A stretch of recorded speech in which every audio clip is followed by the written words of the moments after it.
I pledge allegiance to the flag of the United States of America and to the republic for which it stands, one nation, under God, indivisible, with liberty and justice for all. Okay, first of all, we're going to have Back Bay. I'd like to introduce, if you haven't met him, Steve Gagnon from Back Bay. He also has Dave Buslovich with him on his far right, and Warren in the middle. I'm sorry, Warren, I don't know your last name. It's Lukeman. Warren Lukeman in the middle.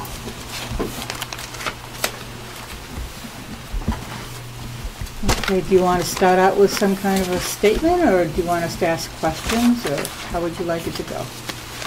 Jump right into questions. Okay. For information for the members of the public, there's been some communication back and forth. There have been some written questions that were submitted by the board a few weeks ago. I have met with the Back Bay team a few times, and we've talked about some of them, so we need to make sure that we cover all of the board's questions and don't make the mistake that because Steve and I have discussed something that we have the misperception that the board is aware of it. So we want to make sure we cover any questions. I do have, excuse me, a communication relating to the lease purchase, but I don't think that particular question relates to them. That's a separate question about the accounting. So I don't see that as part of the conversation. One of the things that we have talked about, Steve, while others are formulating their questions, is the maybe not the long-term plan, but what did you perceive the charge to be when Back Bay came on board? There have been some questions from board members and others about the fact that there are still some things that we would like to have functioning that are not functioning at this time. Is there a reason behind that? Is there a list of priorities? How are those priorities progressing? When are we going to have full implementation? Just riff on that, if you would. So as far as functions that are still outstanding, it would be good for me to understand exactly what those pieces are so that I can address them. Sure. Some of the specific ones that have been discussed include how many staff at the district level have different levels of access in terms of updating software. What are some of the other functionality questions we're still talking about? Jerry, you got any? I think access was one of them. Access to? Well, that they would have limited access. There were certain ways they could have limited access. Well, that's what Jay's talking Yeah. about also, is who has access to Right. update the computers, Right, and, to load software, that's things of that pretty nature. Okay, good. So why don't you hit that one? So I would say the current structure, the way that's set up, the machines are available.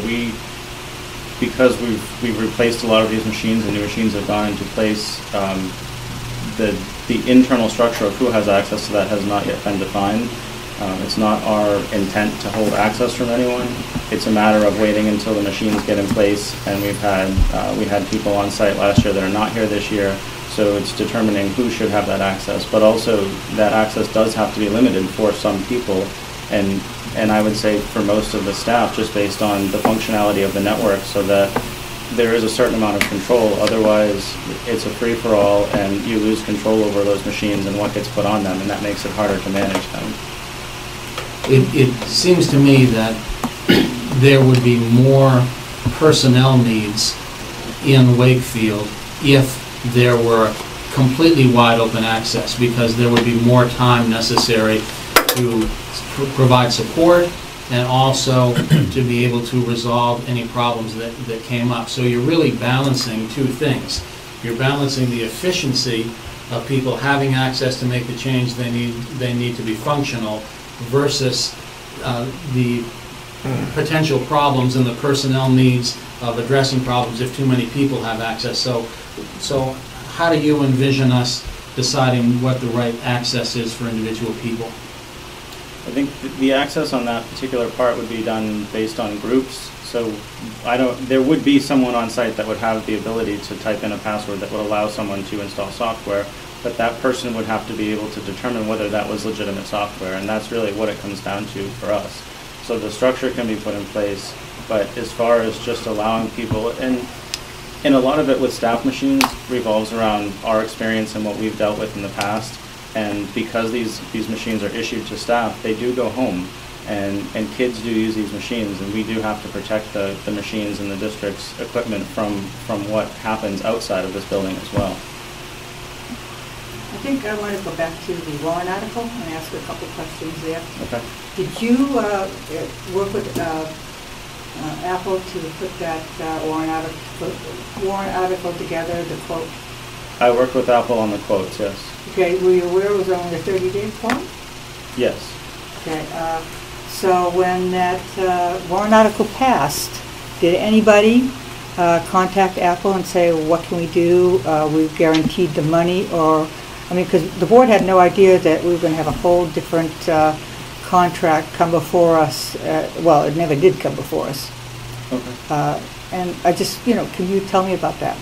The only thing we were able to get from Apple, it's just that the 30-day quote that Apple provides is a standard quote for them, and it was never, they can't design something that far ahead because equipment changes. So the equipment that they originally quoted doesn't exist anymore, and they can't forecast what equipment would be available or what might be available, what the prices might be that far in advance. So we were getting quotes for what the needs were and what we wanted in terms of equipment for the district, but there's no way to project out that far what that was going to be or what that was going to look like that far out. Right, okay, I understand that, but we weren't aware of that. We assumed what we had put on that warrant article was what we were going to get. We didn't know that the contract would, or the quote would end in 30 days. So, at the 11th hour when we asked about, this year, when we asked about the computers, we find out that it's a whole different thing, and nobody came to the board to let us know. Okay. And you got a question, anybody? Well, no one consulted the technology committee. That either, yeah. I think there's multiple levels, and one being is that if Apple, I'm assuming, works with many school districts. They do. Knowing that they also know that everything has to be done by warrant article. You cannot hold a quote for 30 days for a school district, just even if the money's already there. It takes more than that just to have meetings and go in front of the board. So knowing that, being a company as large as they are, I would assume they'd have some kind of safety in place. Now, knowing that was 30 days, I hate to dump it in your lap, but it seems like, you had all the responsibility, is that if you knew that was only for 30 days and we weren't going to vote on that until March, why wasn't that sent to them again, and why wasn't that updated? I would like to clarify that the relationship between Back Bay and the board is through the administration, and whatever communication errors there were, I think they are the responsibility of the communication to be the link between Back Bay and the board. So I think it would be appropriate for me to attempt to answer those with support from Steve. Unfortunately, what I've heard is that there are different perceptions on the part of different people about whether or not it was shared with the technology committee that the exact specifications might no longer be available. And unfortunately, I've not been able to identify any minutes that were taken at those meetings. And that's unfortunate. That's obviously why we take minutes in meetings, so that we'll never be able to recreate that. The perception on the part of Back Bay when I have consulted with them was that it may not have been said multiple times or at every meeting. In fact, it probably wasn't, because their work in the technology world, this is really standard operating procedure. The technology changes so quickly. And you're right, in terms of companies in the technology world have a certain expectation. They're not necessarily the expectation that we have, as local board members, and not all schools have warrant articles. Budgets are done in a lot of different ways around the country. It's not specifically New Hampshire law that Apple deals with all the time.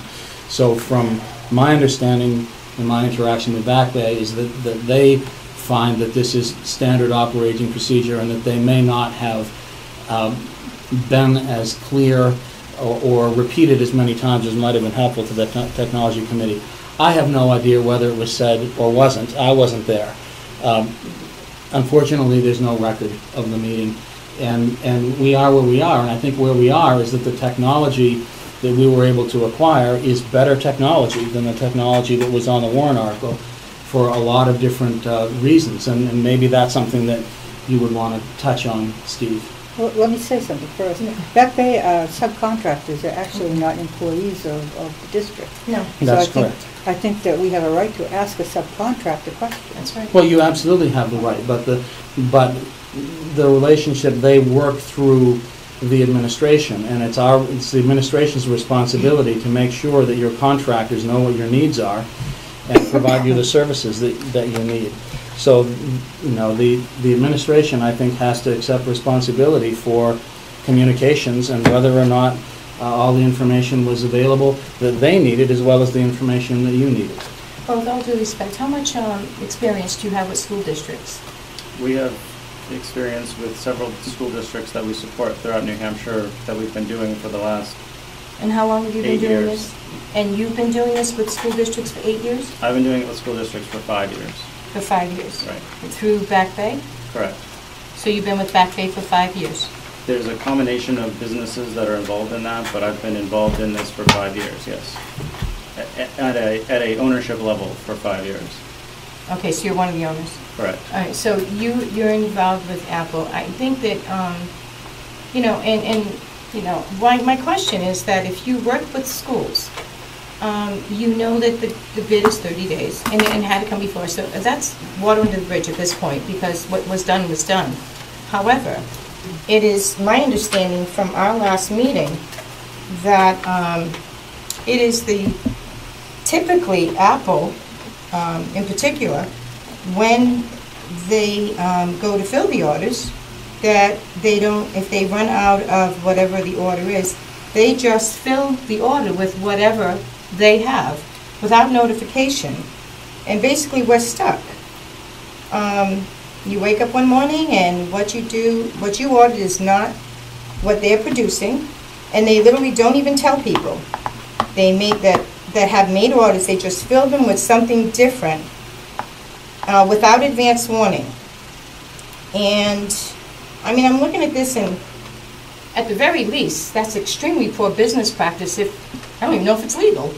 Well, I think I'm the one that you're referencing in terms yeah, of comments. So what, let me clarify that Apple doesn't necessarily isn't in a position to let people know exactly when one change will take place.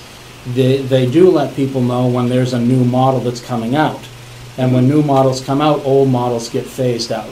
And you don't know exactly when that date is. In fact, Dave was mentioning that there were some computers that were ordered for Newt, and we just barely got them in before the model changed. I mean, sometimes you're right before that line when they run out of that model, and sometimes you're right after it. And that's... I could speak a little bit to that point, though, and please. And I'm new at Back Bay, but I've had 8 years experience working directly with schools with, and a lot of it was with one-to-one laptop programs, so netbooks, PCs and stuff, but to speak to the point of Apple and technology changing and whatnot, and not notifying, if you take the whole state of Maine, where they have the Apple one-to-one program, where every 7th through 12th student gets an Apple laptop, one of the common major issues is that every summer, or when they renew the contract and all the new machines come in, they're different. So, I mean, it's not an uncommon thing, even at the state of Maine, which is the largest single Apple customer in the country. It's just, that's the way that Apple does its product development, and So it is typical that if I order a certain model, and I order 200 of this model, and they no longer make it, I'm not notified, they're going to send me whatever, and I'm stuck with it. That's what I have here. It's like the state of Maine, they have a contract with Apple to provide a certain number of laptops every year. So by the time the purchasing or the money is allocated, it's whatever they have. The models change so much that it's, they don't keep stock of particular models that Aren't they're they phasing notified out. that they're going to be receiving a different model? Well, but Or that do gets they- back to, though, what is common when buying technology is that hardware changes so rapidly. So you can have, and another issue, that taking it to the PC space, where we did deployments with thousands of PC laptops, and you would buy a particular model, and then a few months later, they release the same model, the same name, but it's a slight revision, so it has a different wireless card in it. And then your preparation, all the work that you did to get those other machines ready, well, that has to be duplicated again, because, and that's HP, Dell. It's so I think that when you order something that far in advance, or at least have the intention of purchasing it, it's just pretty common. Well, it is absolutely common in the industry to, okay, now we actually have to get this stuff. Is it going to be the same? If you're lucky, it is. But if they do not have that item, and I guess I'm losing here the thought process.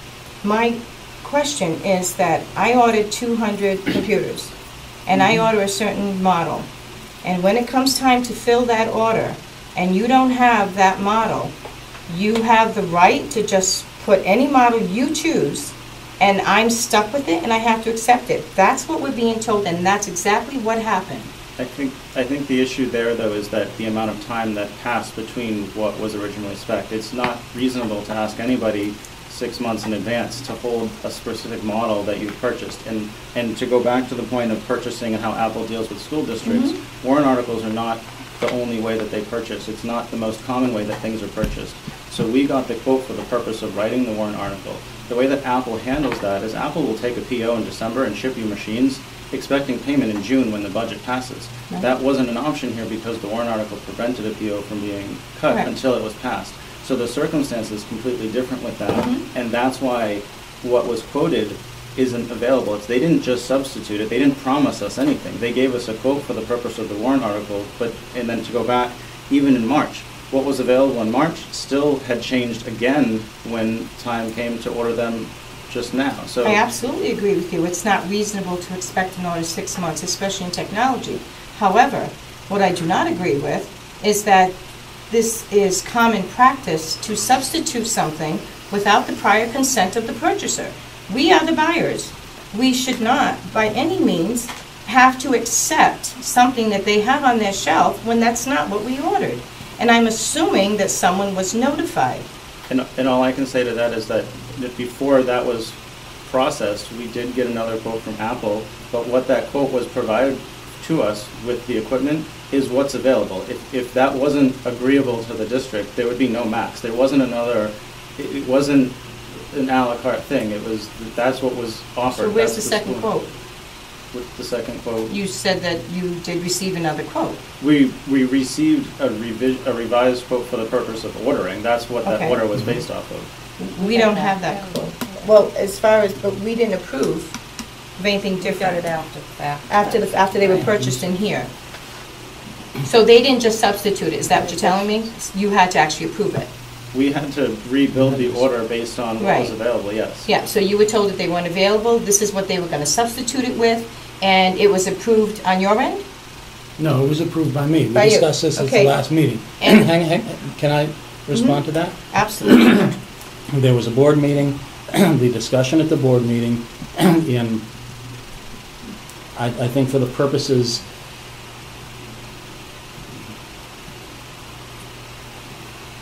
I have to dance around public versus non-public communications. There was some communication from the board saying that they wanted to make sure that these computers were ordered in a timely manner so they could be in and ready to go for students. After that, I believe it was the next day, it might have been 2 days, when I saw Mr. Buslovich, I asked him the status of the order, and he said, well, he either had it in front of him or he got it a day or two later saying, here's what I've been able to work out. Are you comfortable with this? I said, if you and Steve have worked together and you feel that is consistent with meeting the needs of Wakefield School District, then I'm comfortable with it. Let's get it done, let's get these things in here, and let's get to work. And that, as I said at the last meeting, that discussion was a verbal discussion between Dave and myself. It's perfectly consistent with the way I would handle it. We don't have anyone on staff that I could turn to with more computer expertise than these two gentlemen. And I didn't know Warren at the time, and they are our firm that we have hired to provide this expertise.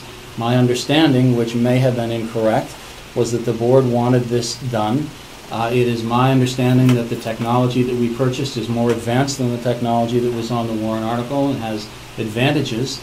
So as far as I was concerned, and as far as I am concerned, we have a better product than what we anticipated back in March, and that's a good thing. May I ask you, Dave, now these don't have a media drive, so that was one of the concerns, right? I call it a CD-ROM, you called it a media drive, but whatever. And my concern is because we have 7th and 8th graders, and typically what they do is they, would work on it and they would download it, and then they would either take it home and complete it for homework or in class. So this was, my biggest concern is not having that capability. Yep. I do understand that you can load anything on a server.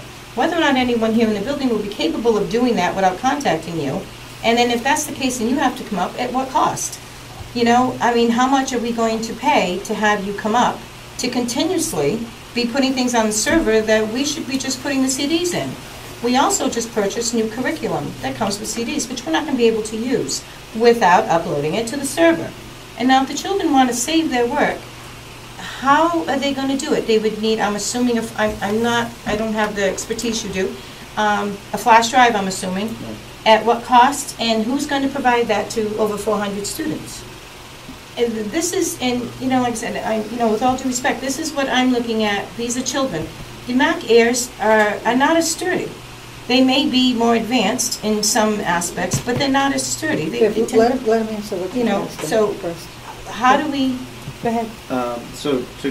As far as the CD goes, I guess the part of it that I'm not 100% sure is if they're saving work to take it home to work on it, the CD is not the best media for that anyway. And we end up with a lot of wasted CDs because they either don't burn correctly or they take it home and then they have to throw it away and burn a new one and they bring it back. So that is cumbersome in general. As far as loading software and curriculum software, if we're buying software, the software that is designed for education is designed to be deployed to multiple machines. And using a CD to install that on individual machines is not how we would do it. It's not standard practice, and it's not something that should be supported in a district. So if there is software available or that's being purchased and it's being purchased, it needs to be discussed, and we need to look at that to make sure that it's the best software for the district and that it is what is needed to work on those machines. And I will say the applications and the programs that are in place currently do run off of the server that's here, and most of the media that's on those CDs are strictly reference materials that are either available online, more up to date, or should be put on the server for access. We have CDs that came with our new curriculum. What do we do? I would have to look and see exactly what those are, but in terms of the way that curriculum software works, those CDs are reference materials or there as a backup, but the actual program should not be on those CDs. And if it is, would be put on a central place that would be available to all of those machines. And would we have the teachers or people here in the building be able to do that without continuously having you come up? It only has to be done once. It only has to be done once. With all the new curriculum? Yes, each curriculum would have to be added to the server once, as opposed to every time a student wanted it in their computer, they would have to add it. So there's a lot less touching of the CD, there's a lot less opportunity for the CD to actually be damaged. But is that something that's included in your service to us? Or is this an additional cost to have to do this? It is included in that service, and that's all aspects of that. And the amount of time that it takes us to install something on the server for those machines is far less than touching every machine in this building. And the only concern I have with what you said is I'm concerned that the kids may have the flash drive here, but when they go home, some kids don't even have computers, and the computers they have may not accept those flash drives. I guess to the extent that that may be the case, the software or the programs that they have access to here, they may not have at home either, so I'm not sure that the CD solves that problem. Okay. And how much is a flash drive? Flash drives can be $2 if you buy them in bulk or less. Any other questions, Steve? Yeah, what about, Viv touched on it, what's the difference with the durability between the Airs and the Pros? A lot of people are having concerns where the kids are gonna be using these, that the Airs are gonna break a lot easier than the Pros. The materials that they're made out of are identical. I think the Airs are actually a little bit more sturdy because they have less mechanical components to them, and they're smaller and they don't bend as much as the Pros. The Pros do have mechanical components. There's hard drives, the optical drives, there's a lot of pieces in there, and they are a little bit more flexible. So I know that they're lighter, but they are definitely as sturdy as the Pros. I had a concern about the interest rate. On our original offer from Apple, it was 1.5% interest, and now it's up to 3.93. That actually is not from Apple. That's the leasing company that Apple provides the lease through. Right. AFS, right?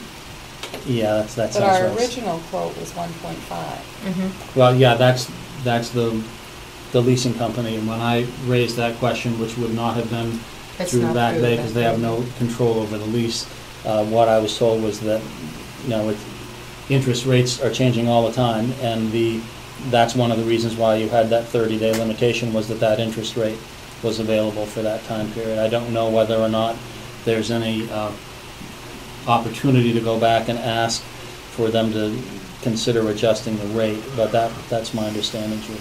And the 2 days professional development instead of the 1? Have we figured out when we're going to be able to do that yet? We don't have 2 days scheduled in our calendar.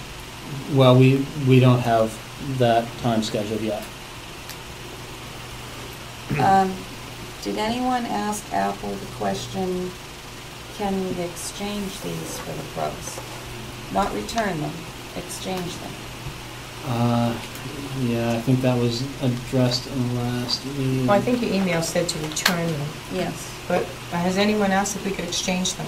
Well, the others don't exist anymore. They don't make Pros them do, that's- anymore. The Pros The exist, Pros do. but Okay. the way that Apple designs the program that we got these machines through in terms of the carts and how they are sold with carts and machines are considered, they're called learning labs from Apple. Mhm. And Apple does learning labs with iPads, iPods, and MacBooks. What's available for education under the learning lab are MacBook Airs. So if we were going to buy Mac Pros, it would be buying Mac Pros individually and buying carts individually, and that whole piece would be more expensive than this learning lab that they quoted. Liz, you had a question? There came a time this past couple of months when you were asked to actually deliver an order to Apple to produce the equipment that we needed. Did you work out with Apple at that time, to the best of your ability, what things you could order that would still accomplish what we thought we were ordering in the beginning and were no longer available? Did you approximate the same duties and the same accomplishments with the equipment that you actually did order? We did. So we looked at what was available to us from Apple, and we looked at the pricing, and we were constrained by what was in the warrant article, so we had to shuffle things around, or not shuffle, we had to look at what was available and what we could fit into that. And the learning labs with the Mac Airs, that's what was available. In the iPads, it didn't change that much, so there wasn't a whole lot of options that we had with them at that point. Further question? Go ahead. Now that the equipment is here and you've been working on it, have you reached the point where the equipment is all installed and operating and all of the students have been served up to approximately the same level that we anticipated have been served had we had the original order? And I would say at this point, no, because we were asked to not do anything further with them at this point. Right, the board direction was to cease implementing these computers, so actually students have less computers available to them than they would have had because we have directed Back Bay to cease working on the new computers.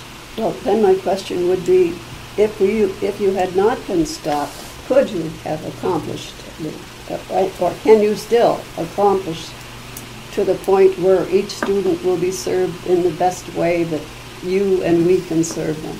Absolutely, yes. I think a lot of this could have been avoided if you had just let the board know what was going on. I think that's the downfall, is that you did not let the board know what was happening. And maybe in the future that won't happen.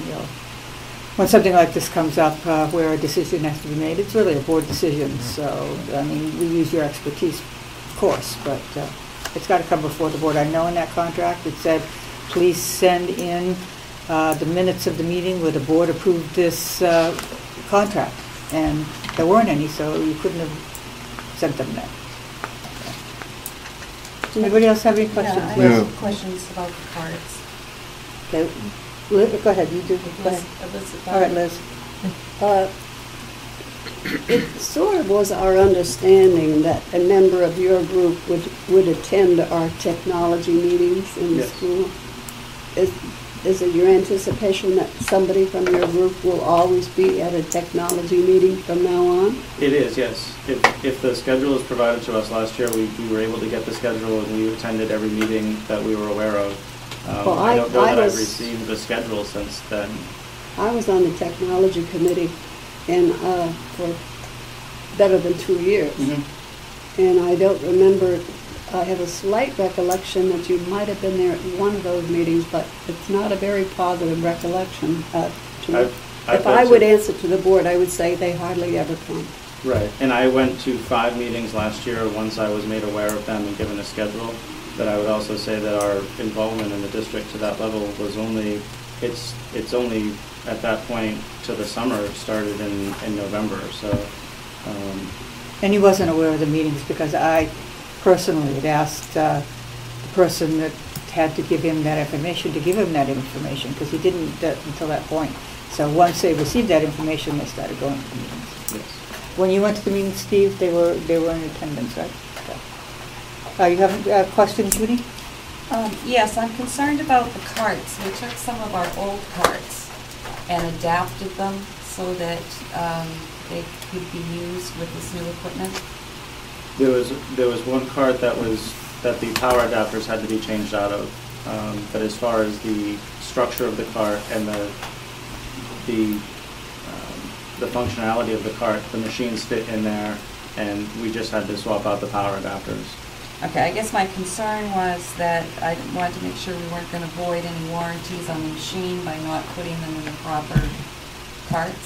They're not. So the carts are sold as a bundle with a certain number of computers in them, and then we purchase the extras to go in those carts. So those extra machines are the ones that made up an additional cart, as well as that. And it was the intent to make sure that we had the number of machines needed, and we could use one of the older carts because it's in the best interest of the students to be able to have the number of machines to function.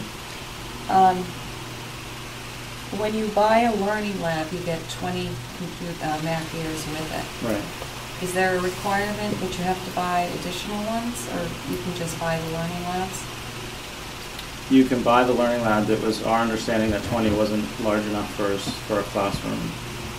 But when I was looking at this quote, and this is the new quote, the Apple MacBook Learning Labs were $20,852.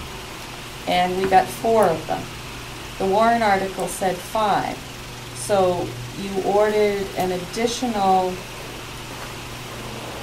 25, or 5 5-packs, which equaled 25, which cost us $24,000. And my feeling was that you could have gotten the cart and 20 MacBooks for the $20,000. And then you still could have ordered the 5 extra MacBook Airs. On the bottom we of could that have quote gotten is the cart. there should be warranty info on the bottom of that quote.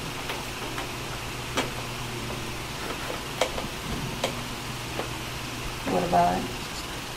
I believe the 5 packs that price includes the warranty, whereas the Learning Labs, we'd have to buy those packs separate, so that it would be adding those lines together. And I don't have a copy of that in front of me, so I'm not. No, we had to pay for 105. We paid extra for all of them. So I guess my concern was we could have got the 5th cart with the money that you paid for the 25 Mac Airs, and the same thing with the iPads. If you had calculated it out, you could have still got the 5 carts of each. So I'm just kind of disappointed that didn't happen. Can we correct that? Are we able to maybe make some changes? Do you want to look at that? There are no changes that can be made, so as far as I know, in terms of what Apple's return policy is, that they do not accept returns. And that's what they would consider any changes to that. So that's that. Steve? No, it's, Judy just asked the question I was gonna ask about the cost. What about the warranty on the Mac Airs? One of my concerns is I don't know them well, but that they're not quite as sturdy as like the Mac Pros. What about with the younger kids? If they fall, how does the warranty, and does it cover everything? I could just see a little one because they're so light and they're easy to handle. You know, I'm just concerned about. The little ones have the iPads. Well, even the ones that are using, and they're still young, and I'm just concerned because they're not as heavy or thick. They are still going to hold up better, and so the warranty covers them to a certain extent, but even if they are dropped, although it may do physical damage to the machines, dropping them will not damage anything inside of them because it's not mechanical like the MacBook Pros are. So you drop a MacBook Pro and it could be dead on the spot because it has mechanical components inside, one of which is the hard drive, so that the air could withstand that and not be affected by it. How long will it take you to set them all up? What are we looking at for a time in order to be available for the students? I would say 2 weeks. 2 weeks, it would be up and running. And that would include putting all the software on the server? I would need to identify the software and review it before I could commit to that. Were you consulted about this new social studies program and software? We have not been consulted. Maybe that's something when we put a new program in, maybe a good idea to consult experts. If there's a technology component. Right. Yeah. Yeah.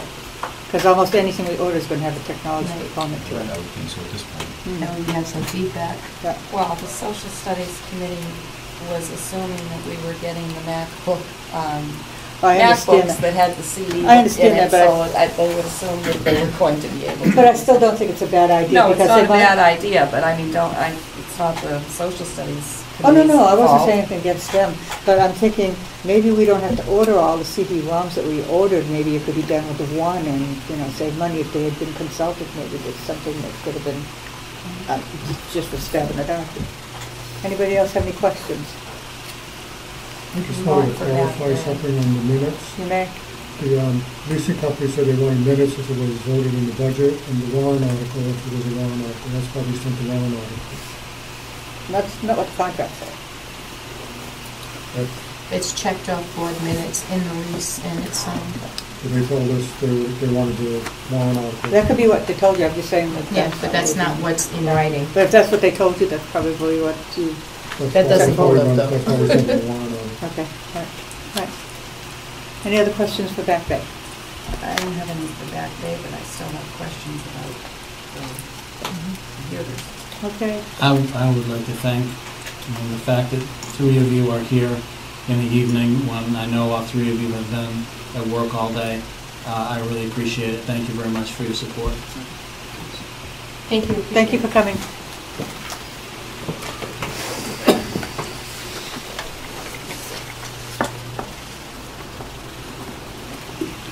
May I have a motion to approve the manifest? So moved. Can I have a second? Please?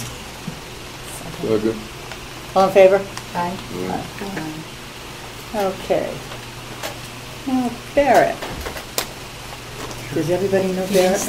Why don't we go around the table and introduce ourselves? What? officially done with the computers? Why? Well, I said I don't have any more questions for back pay, but I do have more questions Okay, well, about go the ahead then. computers. All right, I didn't know you wanted to do it now. Go ahead. Well, where do you want? No, go ahead. Is that okay? Or Yeah, do it's you fine want- with me. Okay. What about the lease? I have a communication from council that basically asks two questions: whether the Wakefield School District can cancel the purchase agreement or can require that the purchase be paid for with funds from the SAU budget rather than Wakefield School District funds. Quoting, in my opinion, the answer to both questions is no. The reasoning is 4.5 pages long. We can take time for everybody to read. I just got this late this afternoon, so there was no opportunity to distribute it to you. Well, do you think maybe we should talk about it and then we'll look at this continuous discussion?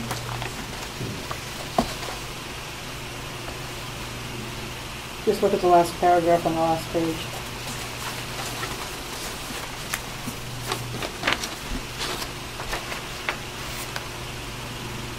Is that a public document, or is that just private among the board? It's Is that public, or communication. is that just private among the board? It's communication from council. So I believe it would be a privilege. If there was a request, then we would get legal advice as to whether it's public or private. Typically, communication from council is private. And this is from, I don't know, Barrett, I don't agree with the way this legal jargon is. I really don't.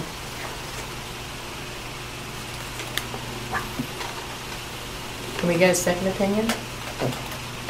Well, Absolutely. it's all in the way you ask the question. Yeah, I don't agree with this. I'd like to get a second opinion, I will get you a second opinion. please, and thank you. You're welcome. Who are we getting that second opinion from? Is the next question. We could, the School Boards Association actually has a firm that works with them. Is it the same one, Leslie Soul?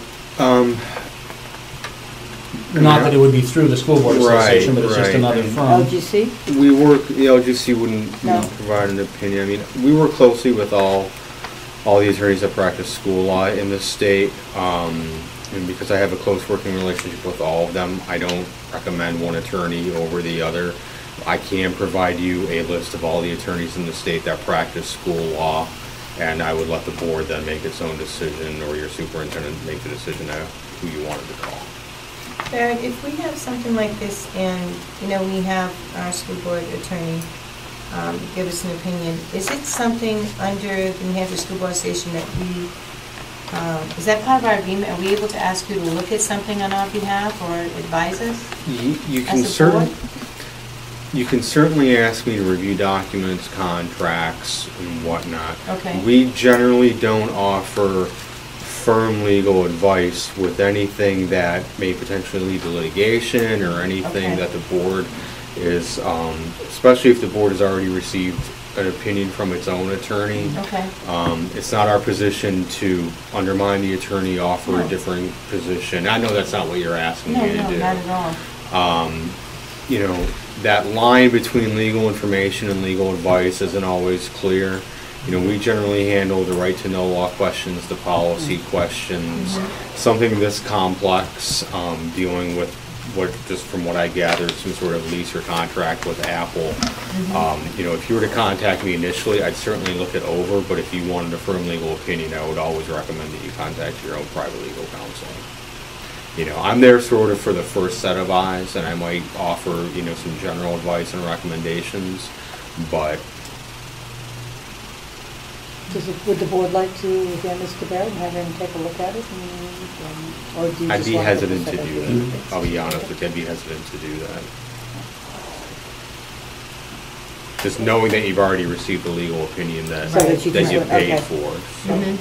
Then you just have to, does anybody have a choice, or, we're going to leave it up to Jay?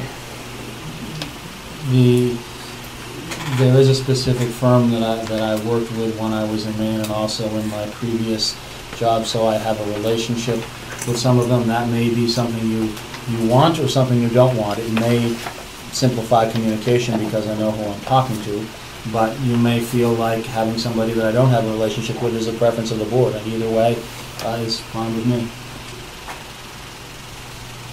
Are you, was that a motion to get a second opinion? No, no, just reading this. And just wondering whether or not, because, and Judy's right, depending on how you present a question, you can get two totally different answers.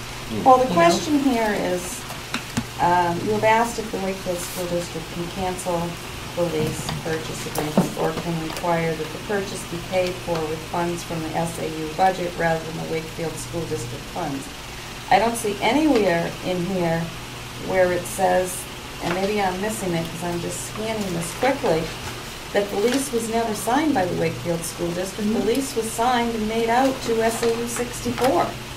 So yes, of course, if you say, can we use the school district budget, the school administrative budget to pay for something for the Wakefield School District, the answer is going to be no. But the problem is that the lease wasn't even made out to the Wakefield School District, it was made out to SAU 64. My professional responsibility is to ask the questions that you ask of me with integrity. The specific contract was sent to the attorney, specifically pointing out that there was an error in the name that was on it, whether or not it's clear, whether it's written in here. That was the question at hand. That was one of the two questions at hand. So that was submitted specifically to the attorney, and the question was asked. All pertinent information that the attorney requested was provided. All information that I understood from your discussion at the last meeting was provided. I feel a little frustrated that maybe I'm reading this wrong, but it sounds like the implication of your comment is that I might not have asked the attorney the question that you wanted me to ask. And no, I'm saying by the way that she's answering the question, you have asked if the Wakefield School District can cancel the purchase or can require the purchase be paid for with funds with the SAU budget. But the bottom line is we didn't make a purchase. It's not our name on it. We're not on the lease. So it's up to the SAU. Shall we get a second opinion? Is that it? Liz, what do you think? The bottom line is, it says SAU 64, the lease agreements between SAU 64, which they do purchase their own. Legally, I think it's semantics. Really, legally, I think they're going to say it's semantics. I'm not saying anything legally. This is just what I'm thinking. Legally, they're going to say it's semantics, but I mean, if you want a second opinion, if that's a board's wish, dealing with an attorney that Jay does not deal with. Well, maybe if they get a step at a time, have you review this, and also we would present to you the question we really wanted answered, which does not seem to be answered in these 4 pages. And then go from what you say to whether we get a second opinion. Sure. Okay. Send me whatever documents you have, contracts, leases, warrant articles, and I mean, I think I have an idea of what you was just listening to the conversation, but explain if Jay or so or somebody could explain to me, give me a little background as to what happened and whatnot. And how long though, in the meantime, what do? We have all these computers sitting in the back room. Well, I think we should order them to proceed with making them functional. And they formulated the second purchase order with the understanding of what we wanted, and they drafted it to accomplish the same purpose. And they say it can accomplish the same purpose, that they're allowed to open them up and put them together. We just need to purchase these flash drives. They're out of what money? $2 each? $400? No, they can be from $2 to $15. He said you buy in bulk, you can get them. Yeah, well, no, I just saw, as a matter of fact, Staples just had a commercial on for an 8 gig flash drive for $5. Great. But he said $2, so, okay, so and we don't need 400 of them. No, we don't. Because they're not going to use them in the lower grades. And most teachers have the flash drives anyways. I know when Bob was teaching 8th grade, a whole bunch of them the kids use. So, we'll probably have to purchase very few of them actually. So we're probably looking at right around $1,000 maybe. I doubt it. That sounds high, but we'll deal with it. It's our responsibility to manage the budget. If I can tell you something, for those that may have attended the Kidder conference last year, the Kidder Educational Law Conference, we ordered I think 175 1 gig flash drives, and the company uploaded dozens and dozens of documents on this, so they charged us for the time and the flash drive. They charged us $6 and a quarter a piece. But that was plus their time of, Wow. of putting the materials on it, so you'd be able to get You can a, get an 8 gig flash Yeah. drive for $5 Wow. for one. If you It's a lot buy of a space. bunch of them, you can probably get them for $2. And you're never gonna fill up What our 8 gigs. students need, Yeah. a 1 gig Yeah. 1 gig flash drive is more than adequate. It really is. For The the Word one documents Barrett's that we talking put about, in. everything that was presented that night is on that flash drive. And that can be reused? oh, Yes, yeah. yeah. You drag You can documents go over. from Mac to PC Yeah. and back without having to burn a new disk every single I mean, time. it's deleted. Okay. There's also technology in the cloud that, people are using the Right. access from anywhere you are. It's not easy for us, but the kids, that's second nature. This is what they're growing up with. Okay. Would it be proper at this time to make a motion that we ask Back Bay to proceed with installing all of the equipment that we have in the... I would think that the motion would be to ask the administration to proceed, and the administration will communicate to Back Bay. That would be my suggestion. What will you because- communicate to Back Bay? Yes, What will you communicate? that the board's direction is to proceed with deployment. Point of order. Yes? Shouldn't we first have a motion to whether we're even going to approve this? We have never approved or disapproved this to begin with. I think before we start making motions, telling people what to do with equipment, I think we need to have a motion on whether we're going to accept or reject this to begin with. Because we've never done that. There's been a warrant article, but the board still needs to approve it. And Well, it's never been, The board approved the warrant article, therefore we approved it. What you're talking about is a public hearing. We had a public hearing, which we would vote on whether or not we approved, but we don't have to have public hearings. We do so the public, if they have something to say. So we have approved this by warrant article. I guess the question is, do we own them? Can we touch them? Because the lease is still says, I mean, if we're discussing that lease and the legalities of it, and whether or not we even have a lease or we even own them, should we be touching them? We're paying Back Bay quite a bit of money for their expertise. They have just assured us that if we could, once they could get the equipment opened and running, that all the children will be served just as well as they would have been had the original order been in place. Right. But do we own them? Are we allowed to touch them? What if we find that this lease needs to... I don't believe that the SAU would stop us. I think they would welcome us. Wakefield School District is part of SAU 64, so Right. you are SAU 64 is a roundabout way. who did Apple bill? Who did Apple bill? They SAU. billed the Yeah. SAU. Well, We're only yes, mentioned once. they and did, but just an it's address. going to a third party. No, that's a lease. That's the Right, but the That's the lease is lease. what's in question. Right. The lease is the only legal document. And that The document... contract with Back Bay is a legal document too. So there's two Right. documents there. With so. SAU 64. Yeah, not right, with- exactly. Not with the Right, Wakefield right. School District. I guess that's the think concern. I think legally they're gonna find out, that you're gonna find out semantics. They're gonna say, okay, they didn't put the right name in, but you're SAU 64.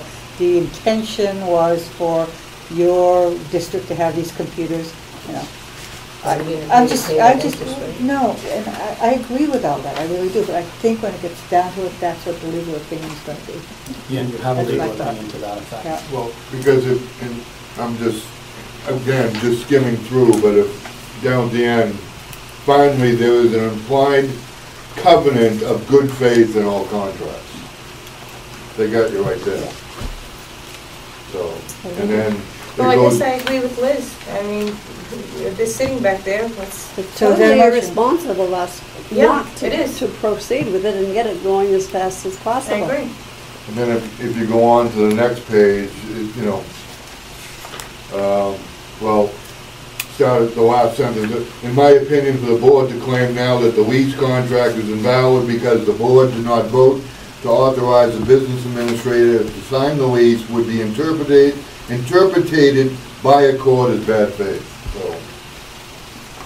Well, we didn't even know there was a lease. Well, no, So- I mean, the way it was handled was not Sure I Okay, would. so the bottom line is that they're sitting in the back room, they're not doing anyone any good, obviously they can't go back, we're stuck with them regardless. Maybe at the end of the first year, if we want to make changes, I think we can? Is that how Well, it's set up? if the way that a lease, and I'm not an attorney, so I'm summarizing this, the way that leases, multi-year leases have to work in New Hampshire is that a lease has to contain a provision that says if the public does not provide the funding to pay for the out years of the lease, then the equipment can be returned and the out years of the bill are not owed. So that'd be That's my March. Should kind of, understanding. we have an That would be escape March, clause, yeah. basically. Did our attorney review the lease? He said Did she get the lease? Did Or did just they a ever question? review the lease itself? But I mean, before it was signed, was the lease reviewed by our attorney? The original lease, I wasn't here when the original lease was developed. I mean, the original lease, Oh, no, that was there was the quote. revision. No, the no, quote- when the lease came in July for us to sign, was it Mhm. sent to our attorney to review? It should have been reviewed well before that. I mean, when I've done leases before, it's early in the process that you get a copy of the company's lease. You don't wait until you're ready to order it to get your attorney to review it. The attorney reviews it way up front. Was it ever reviewed by the attorney? I have to check with Dave, because he's the one who handled the lease. With who? Dave? The back there, they handled So they the lease. handled our lease and everything too? Okay, you can ask that question. So do you want to make a motion that you wanna make that the motion? administrative proceed with asking Back Bay to implement the purchase we have made? How about just setting up the computer? Yeah, I think we should just authorizing Back Bay to, I guess, Set up the computers? Yeah. Okay. all that are in our possession. Do I have a I guess. second? Second. All in favor? Aye. Aye. Oh, yes.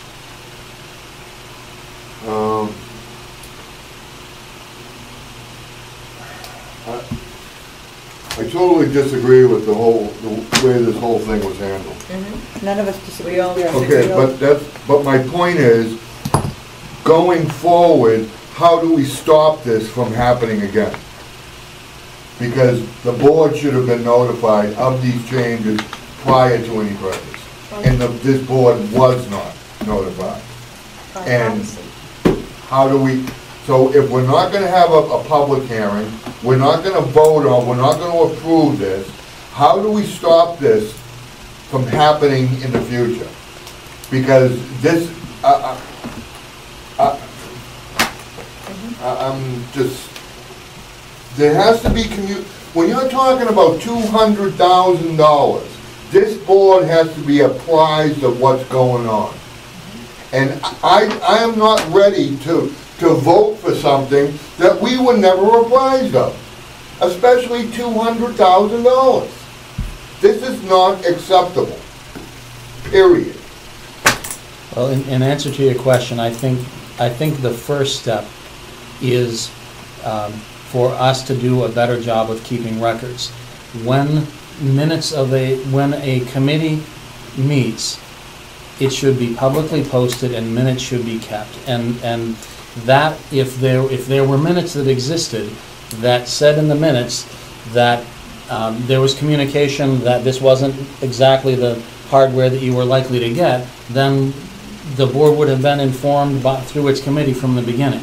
I don't know if that happened because minutes were not kept. I That is. talked to all 3 board members that were on the technology committee, and it did not happen. Didn't happen. I understand that, but minutes are how you record what happened and didn't happen. So I think the first step is for us to be diligent in making sure that we properly notice meetings and we keep minutes of meetings. And the communication, the understanding I had in communicating with Back Bay is that the technology committee was involved in this purchase, that there was an understanding of how it worked, and that was a mistake on my part.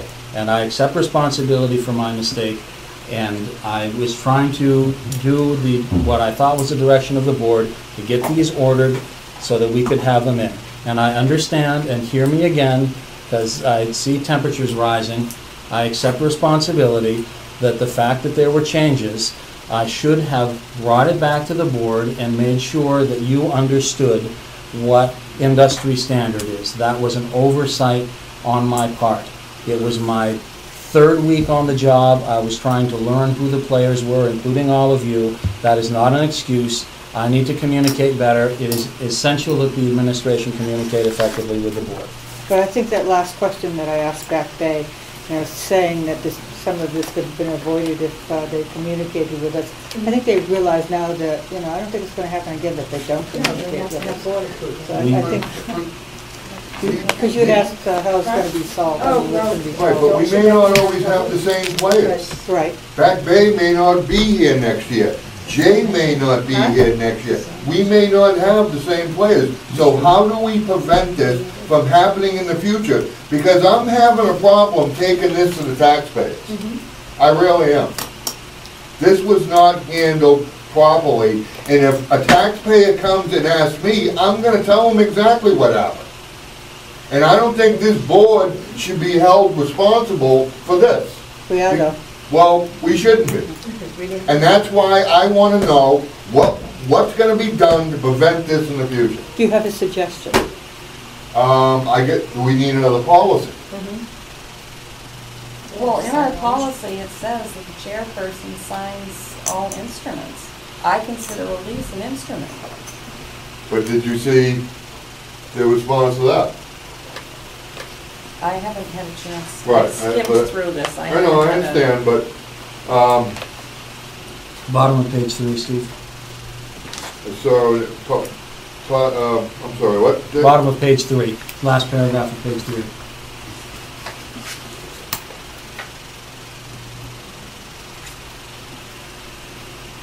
Wakefield's purchasing policy.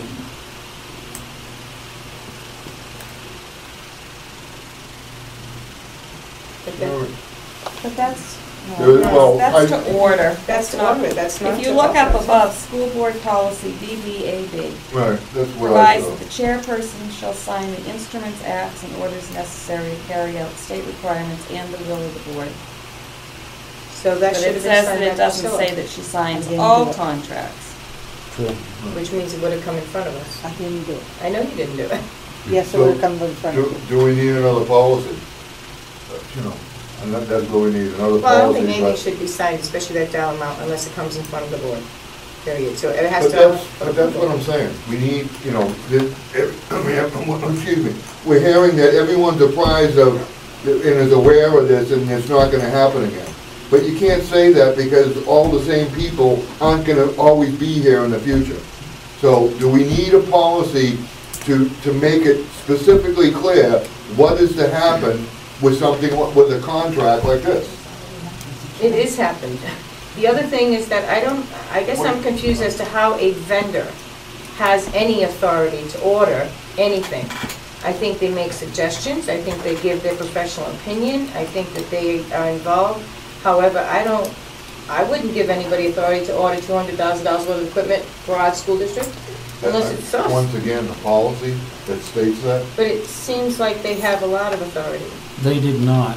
They came to me, as I have mentioned.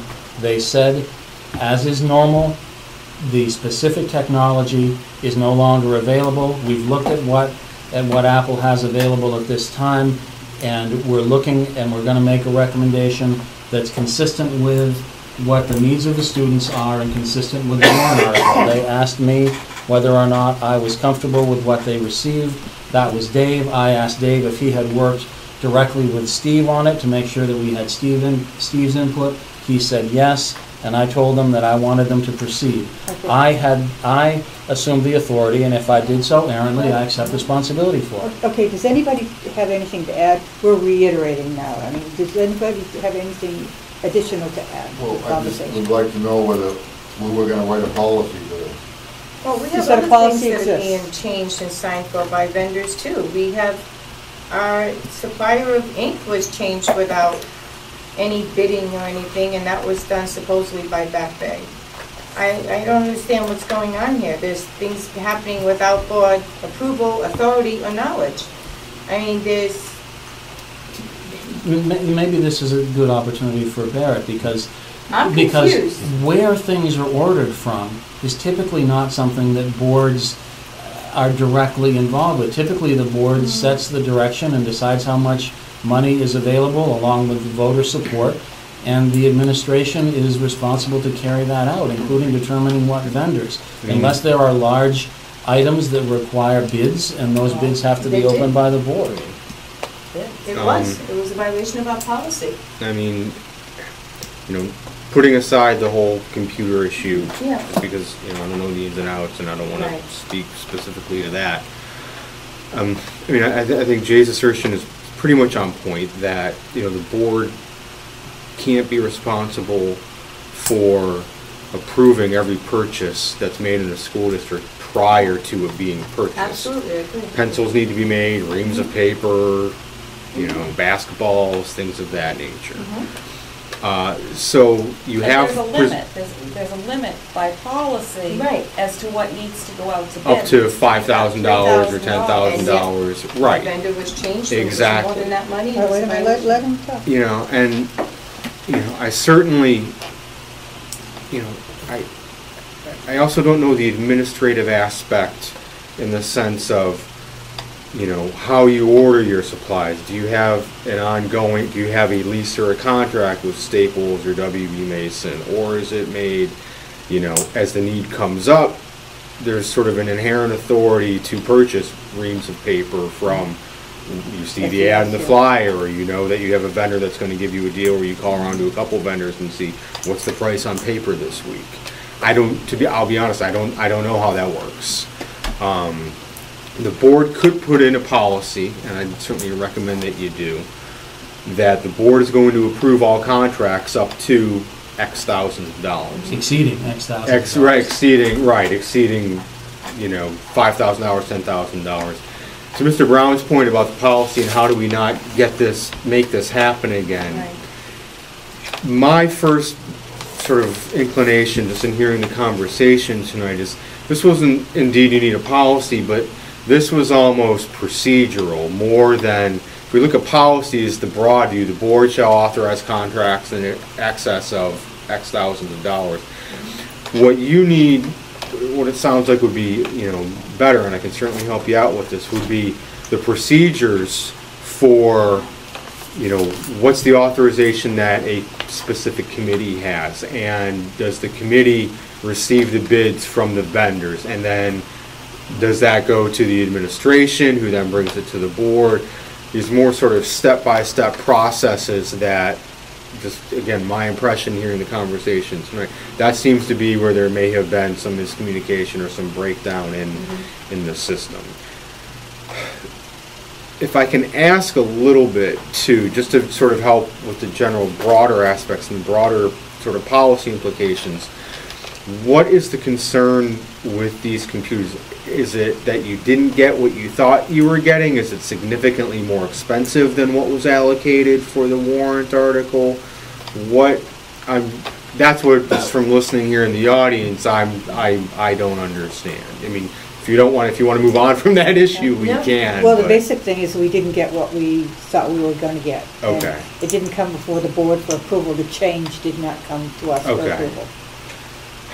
We're not talking about pencil. I hear you, absolutely. This is $200,000. Absolutely. But, no, I agree. I don't mean to make light of the issue, but, ideally your policies and procedures are going to be uniform across the board.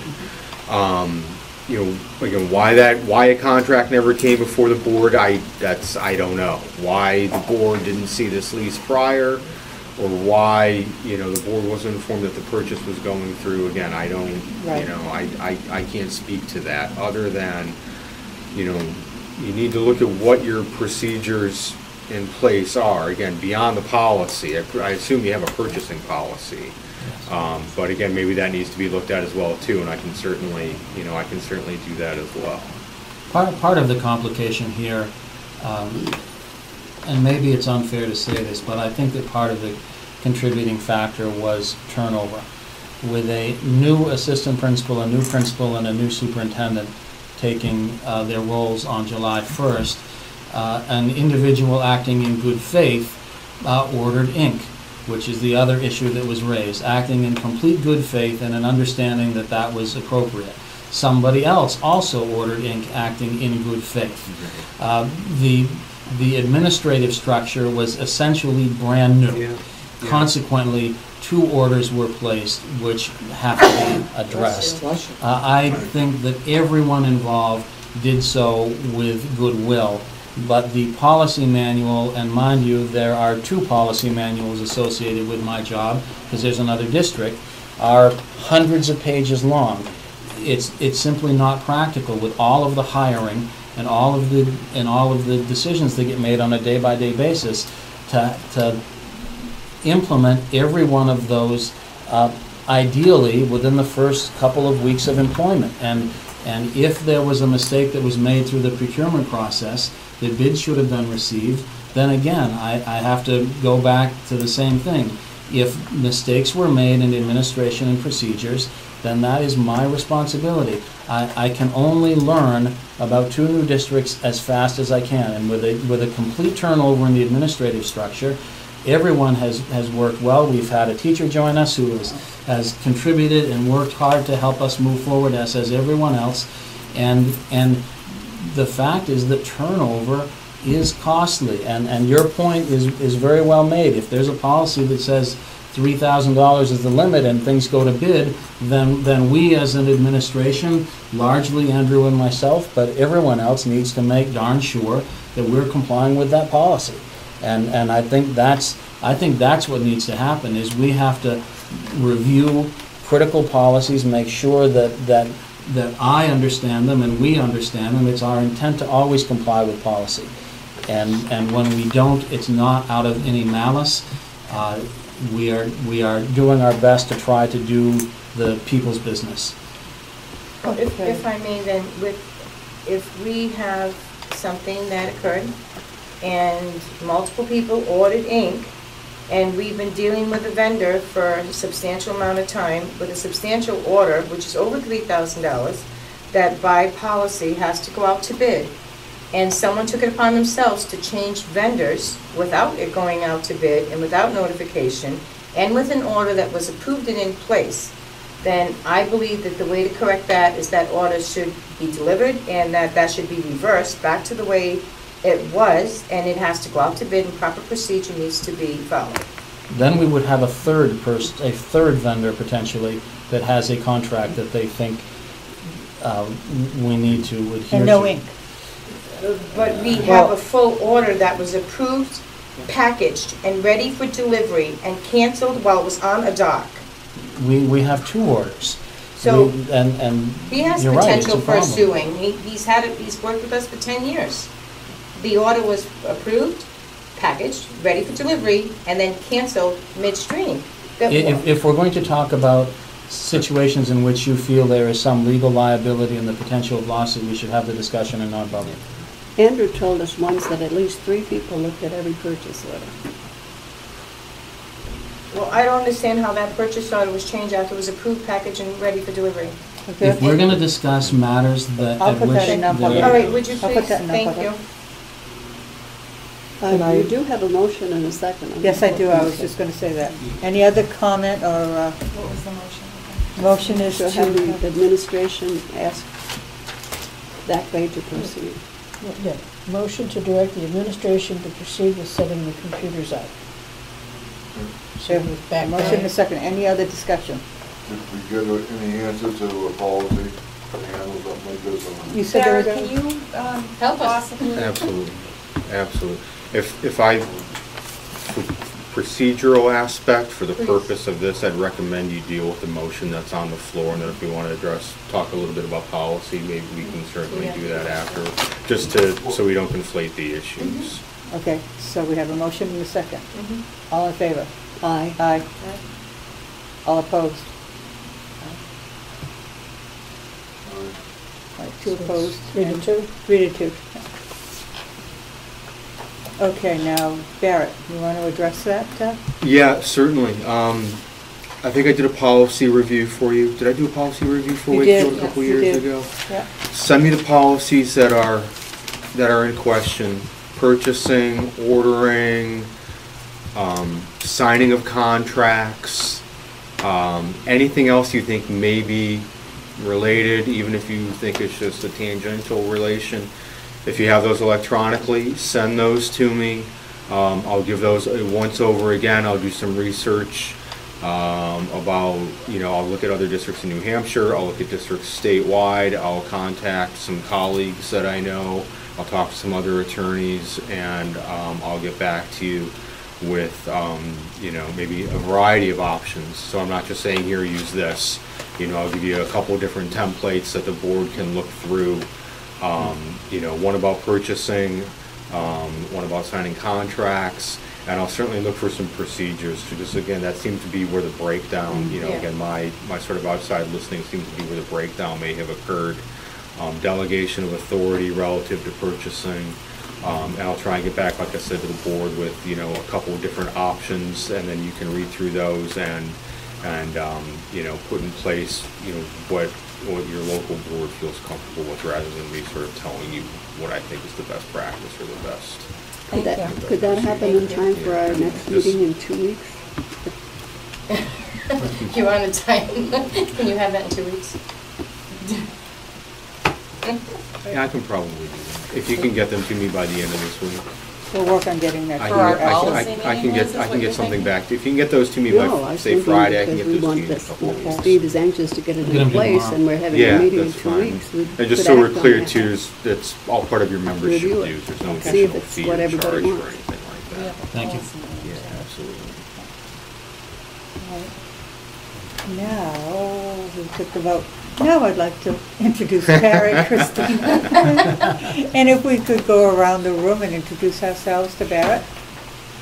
I'm Andrew Babston, Business Administrator. Liz Olympio, School Board Member. Deb Goffey, your Secretary. Jim McIntyre, Superintendent. Priscilla Colbert, Chair. Judy Mason, School Board. Brianna Cito, School Board. Steve Brown, School Board. Sherry Gregor, Principal here at Fallsville. Thanks for having me. A lot of familiar faces. I've been up a few times the last couple of years, and I know a handful of you were able to come to the school board orientation that we did back in May. And Jay and I have had an opportunity to work together for a few years now and see each other at some conferences and whatnot. So thanks for having me up. Just in some of the conversations that I had with Jay over the last couple of weeks, I guess, some questions just about authority of the board chair, sort of some general operational questions about making the meetings move maybe a little bit more smooth. I didn't bring any particular documents with me or any particular handouts because I wasn't quite sure what the flavor of the questions were going to be. If, after tonight, I get a sense of what the board is looking for, I can go back and do some research and see what I have on file, and again, contact some colleagues and send something up that can be, distributed electronically. So I'm basically here to answer your questions and see what's on your mind, and hopefully, maybe give some ideas relative to best practices or ideas that can help the board out in whatever manner it would like some help. So I don't know if Jay or Priscilla want to start. I think the core of the question is referenced in the materials that I handed to you. If you take a look at there are two policies, as I see it, that are being read differently by different members of the board, and we're looking for clarification. The first one is BBAA. And this is a policy that I think Mr. Brown has addressed a number of times. And it starts out by saying the authority of individual board members is limited to participating in actions taken by a board as a whole when legally in session. And that's pretty clear. Individual board members, it goes on, shall not assume responsibilities of administrators or other staff members. And this is a policy that Mr. Brown has brought up on a number of occasions. And it appears at its surface in some ways to potentially conflict with board's policy BBAB. And both of these policies, I think, are, if not identical, very close to the template that's been developed by the School Board Association. Policy BBAB does identify the chairperson as having some responsibilities that are unique And our responsibilities that it appears from reading this policy suggest that they have independent authority, is a word that we've struggled with, to do certain things. And those appear to rub. Is that a reasonable description of what we're struggling with, everybody? Well, we're having a problem with one person acting as an individual. Well, I think like the workshop, the way you explained it. Yeah. And we were at the workshop, and I guess I was under the same understanding. You know, you specifically told us that, at least what I heard, is that individually, no one board member has any authority. Outside of this board, of this meeting, we have no authority. No matter what I say outside this room, I have no authority, nor does anyone else. And we are all equal. The 5 of us are equal board members. And I guess it's a struggle between, are we equal, or is the chair have a different authority? And that's what Jay's saying, because it conflicts. Our policies conflict. Right. There's certain responsibilities, authorizations, as you will, of the chair that sometimes may be in agreement, may not be in agreement. And then how do we say we're equal? We are not empowered outside of this meeting. And we only are empowered as a board, as a unit. And then in the same token, we're asked to, well, outside this meeting, however, one board member can have different authorities. So it does conflict to what we would taught at the workshop. Because you also have policy BCA. It's very confusing. Because BCA says, number 9, recognize that no individual member has authority to speak or act for the entire board, except as specifically designated to do so by board action. Yep. I don't think I have BCA in front of me, but I'm familiar enough with that policy. A couple points.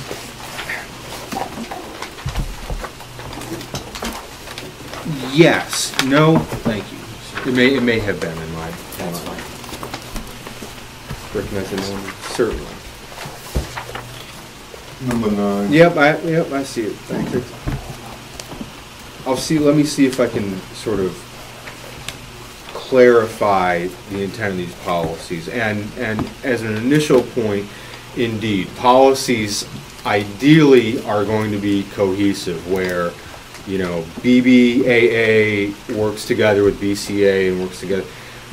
That's not always possible, but we can certainly try, and again, the other policies I can help you with, so they all flow together and they're all cohesive. Board members on their own certainly have no power as an individual. All the statutes, all the Department of Education rules talk about school board action. The school board as a whole sets the budget. The school board as a whole adopts policy. The school board as a whole makes purchases. Extensive with that, though, is the ability of the board to delegate to an individual board member certain authority and certain responsibility and certain, obligations, if you will.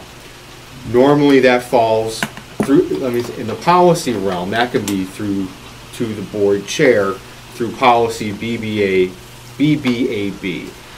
So as a base, we're saying, indeed, no individual board member has any legal authority to act on behalf of the board.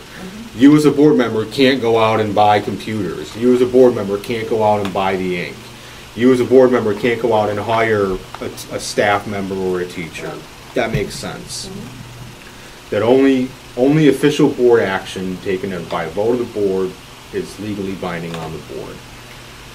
However, in the interest of perhaps streamlining some board operations and recognizing that general operational procedures to make the board more efficient need to exist, you can have a policy that delegates and authorizes a certain board member to have certain other obligations and responsibilities.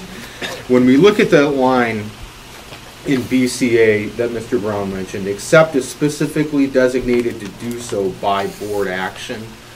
Your policy directing the board chair to do something or to have certain obligations is designated, is specifically designated to do so by board action. Policy is one way that you can designate an individual member to have authority or responsibility to take action. Another way is just by a simple motion at the board. Say, you know, the roof, say you get word that the roof is leaking in one of the buildings.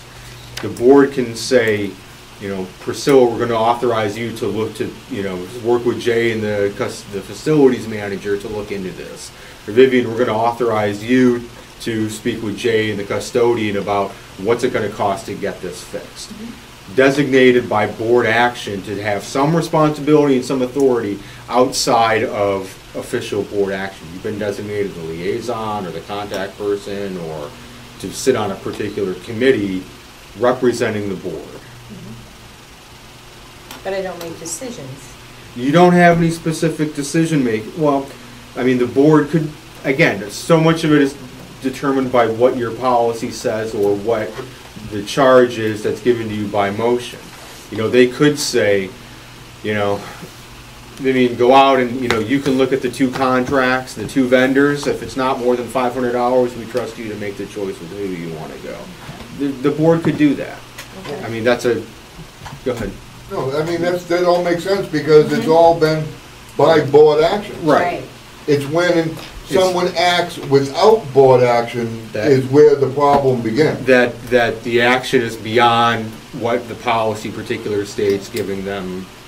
No, I mean, we have an individual who acted as, went out and acted as an individual. Okay.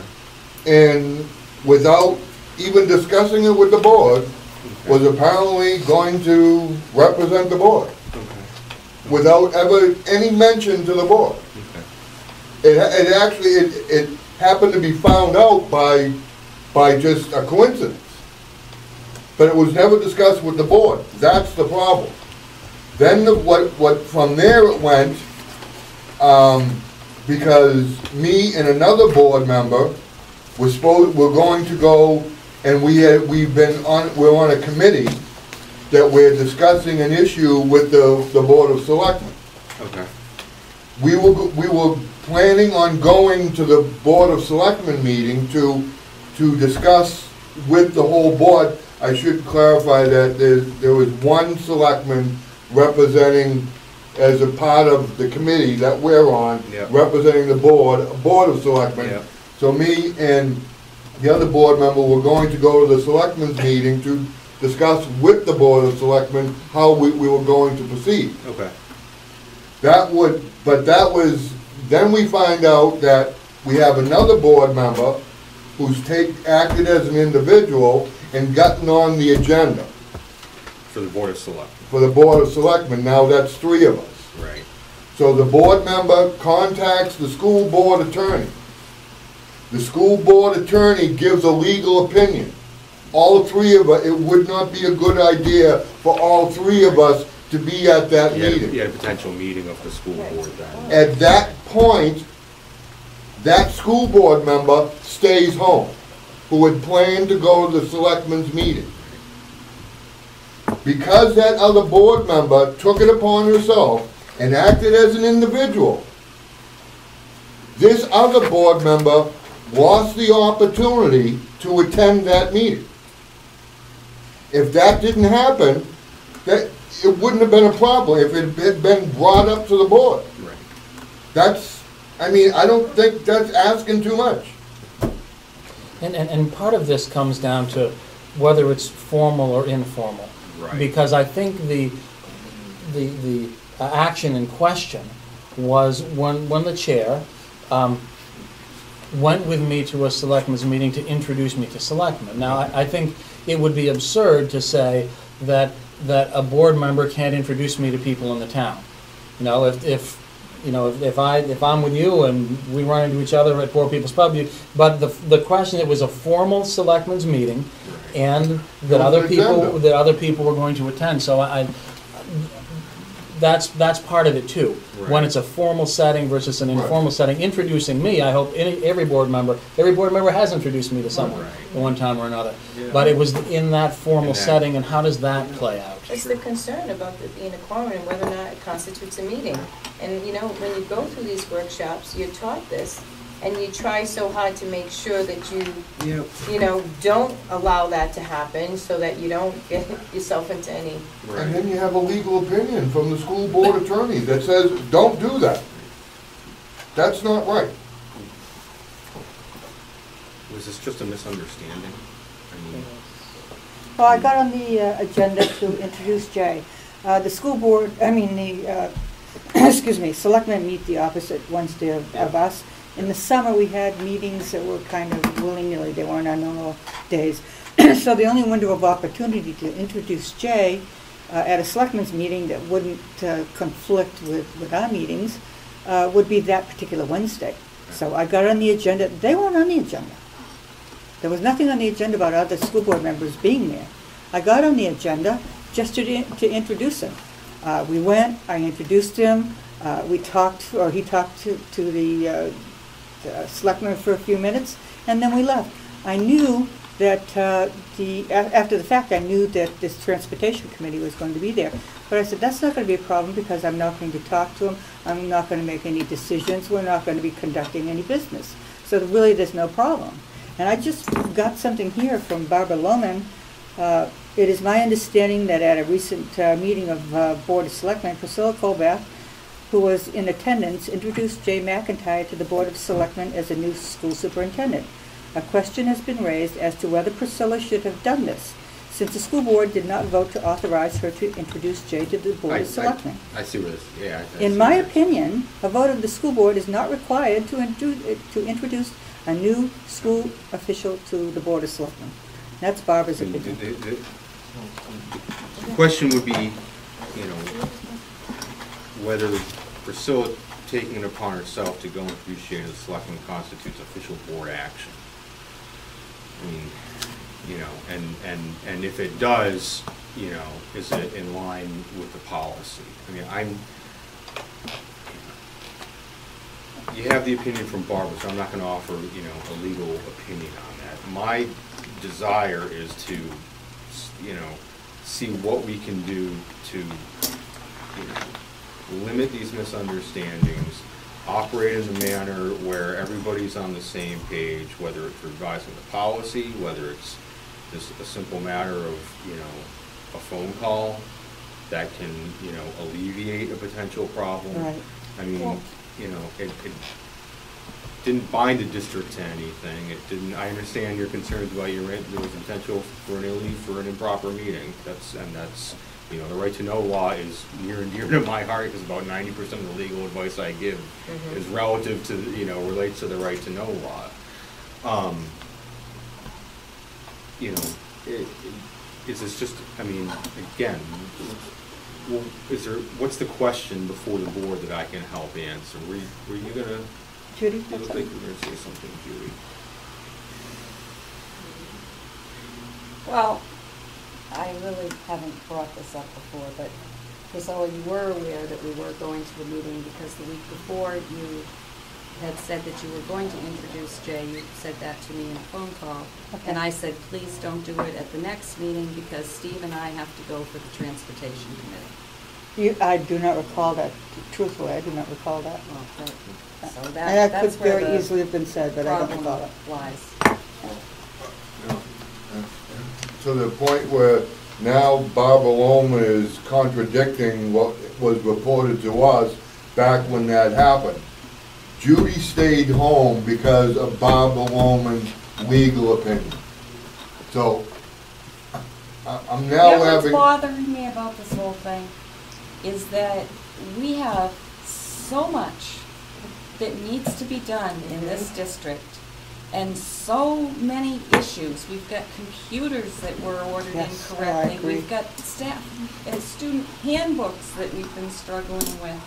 We've got more important issues we need to move on to be dealing with than having you guys, you know, our chair and our superintendent spending their time getting legal opinions on this and wasting our money.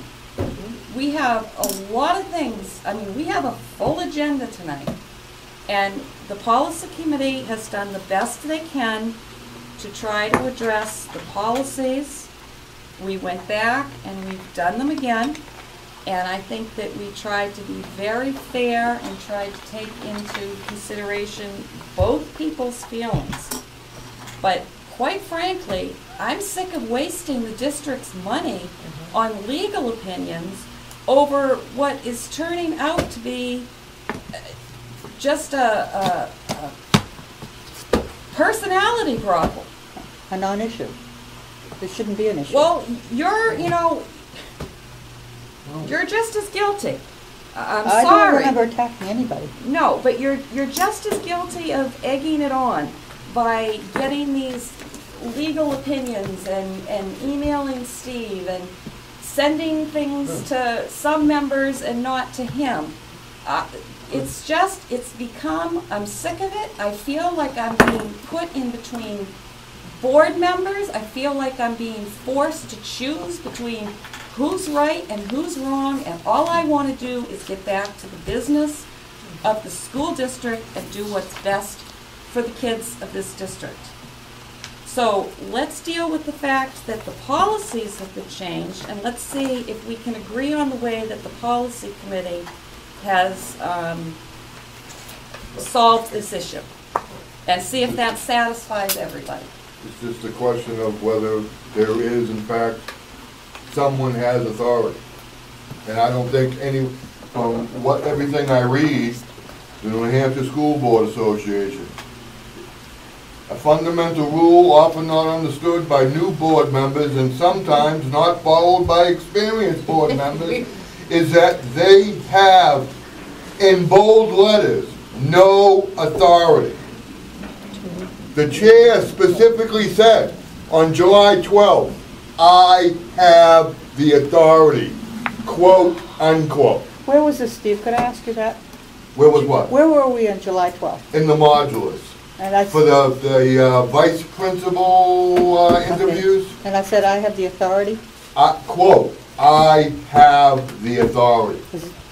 And I have a problem with that because everything I read, here's the New Hampshire School Board Association, here's the National School Board Association, that says no one has authority. Okay, but Period. can we go back to what Barrett's point was, where he said that's true. We're all equal Right. and none of us have any more authority, and none of us have any authority outside the board, except for the authority that we grant the chairperson under this policy, BBAB, which the policy committee has now addressed and made some changes that I hope are going to be satisfactory to the whole board. Which I think I've already asked that maybe we could do away with and use another word other than authority. We did. And if I could just say quickly one, to Judy's point, Judy did have a good point that I forgot. After this happened, the chair, the first thing the next morning, and I sent me 3 emails. First thing, it's at 7:53, at 7:57, I believe, I don't know if I still, but she said, I gave them to the board at the last meeting. So it was the chair who kept this going. Did the chair not ask that we put this aside and go on with the business of the board? Didn't I say, can't we put this behind us? Go on with the business of the board and... Well, isn't that what I just have a problem. I think you owe Judy an apology. Because she stayed home because of what you did. And and that's where I have a problem with it. She did apologize. I didn't hear her. I apologized to the whole board. She did apologize for it. Because all I did was stay home so I wouldn't cause a problem. And by me staying home, I caused a bigger problem. It's your fault. You should have just gone. I was just trying to prevent. You couldn't go to the meeting. But it's fine. I said I would stay home because It sometimes can and be I thought that confusing you could handle it. when you knew and... I think the discussion needs to be a little broader because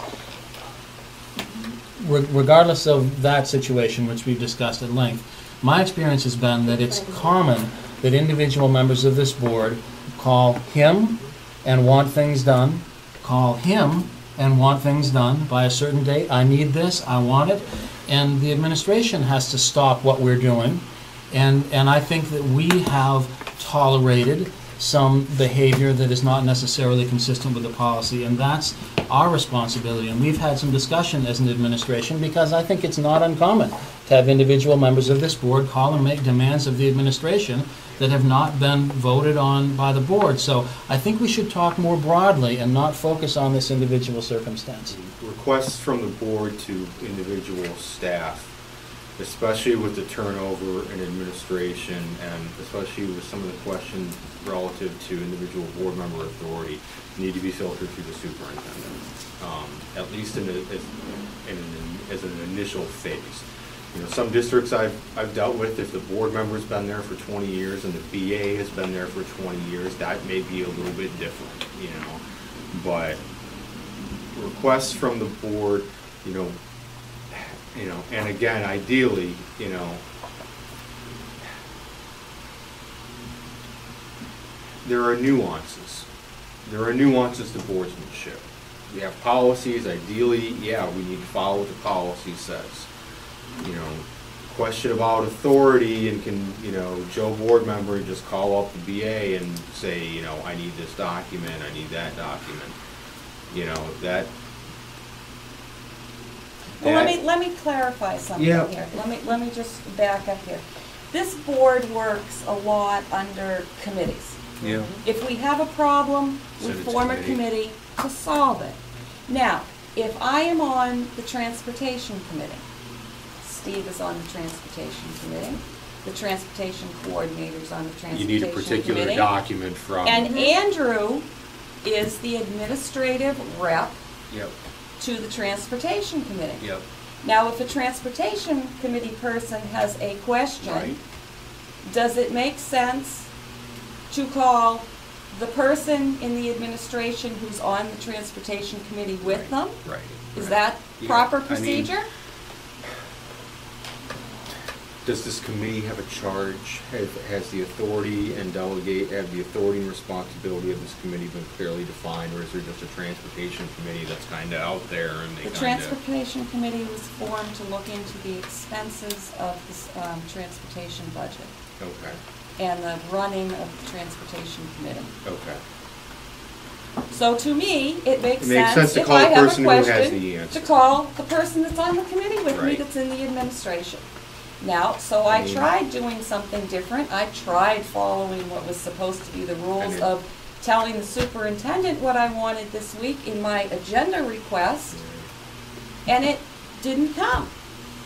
So when it didn't come in the packet, it was Andrew, so I called up Andrew and said, geez, Andrew, did you do the salary and benefits schedule I asked for to discuss negotiations with tonight, because I'm on the negotiation committee. So, and if you don't... What's the will of the board? I mean, does the board want to streamline things through the superintendent, or does the board want to give itself the authority to contact? I mean... It's stupid for me if well, what they want us to do is channel everything through the chair. Now that does not make any sense to me. So I, as a board member, am going to call the chair, for the chair to turn around and call the superintendent to ask my question. To ask the BA to get, I understand. So then the superintendent's going to call back the chairman, the chairman's going to call me, give me the answer to my question and say, I might say, oh, but what about that? That answer to that question might lead to another question. Do these committees have chairs? The they in that is not me. It's not me that wants them to call and go through me.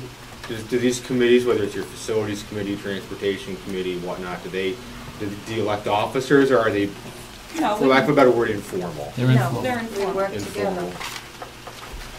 But this board is, I mean, we have for years been able to solve a lot of issues and deal with a lot of problems when we break off into a subcommittee that can really get into an issue in depth. Certainly. And then bring back to the board. And bring a recommendation back to the board. These procedures are causing problems. Yes. Oh, well, then it is causing a tremendous amount of problems. In our community, most of us you know, have been here for many, many years. We know people in town, we know where we can get information. We are more experienced in what we need. And if we're asking a question and the answer comes back and we have a question about the answer or need to elaborate more, it's ridiculous to go through, jump through these hoops. It's not the way the board has worked before. It's not the way our community works. You know, I'm on the wellness committee. I don't see a problem with calling Andrew where he's, you know, to talk about a service that we have here, about the foods. And I have a question about it. So if you're going to tell me I need to jump through 5 hoops, by the time it gets to him, he doesn't know what I want. The administration, however, has not lived here its whole life. We have a principal who does not live in the community, who has been employed for 8 weeks. We have a superintendent who does not live in the community, who's been employed for 8 weeks. We have an assistant principal who does not live in the community and has been employed for 8 weeks. As the board and the public has seen tonight, your superintendent finds himself in the situation of accepting responsibility for everything that happens in the administration. That is appropriate.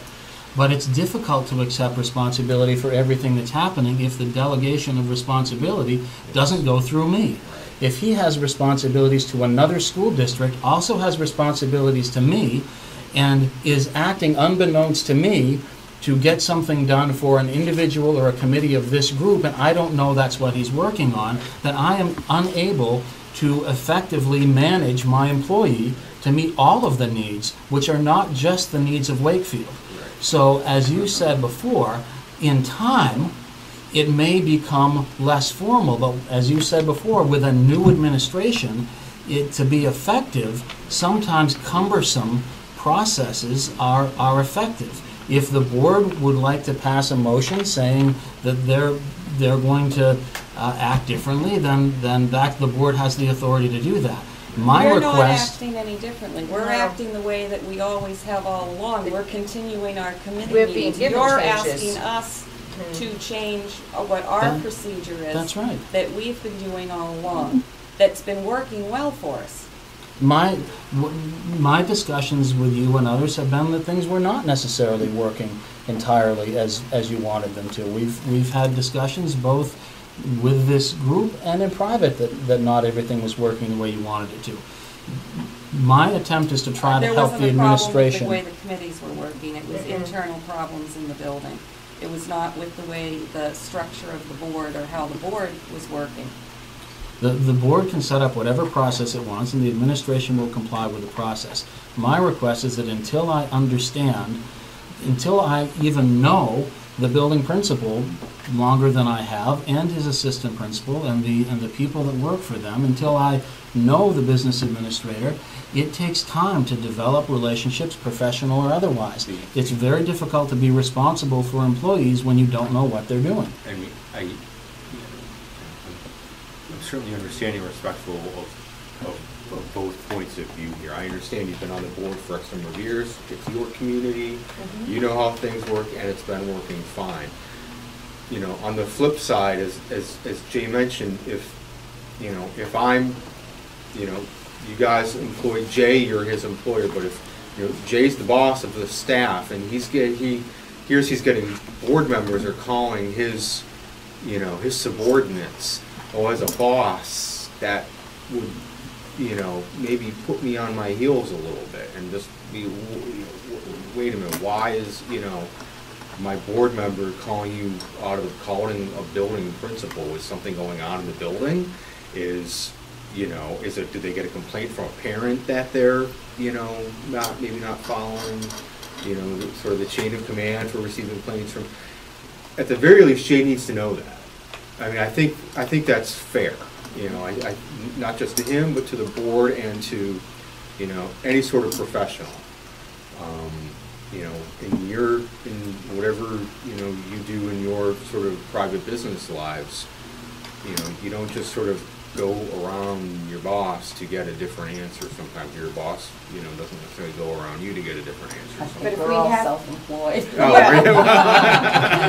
Of course, I picked the board. We have committees for a reason. Sure, absolutely. And when we have a committee, I don't think that the responsibility should be put on any one individual. Right. The reason we form committees is so we can get different opinions, so we can include everyone's perception as to what the task at hand is.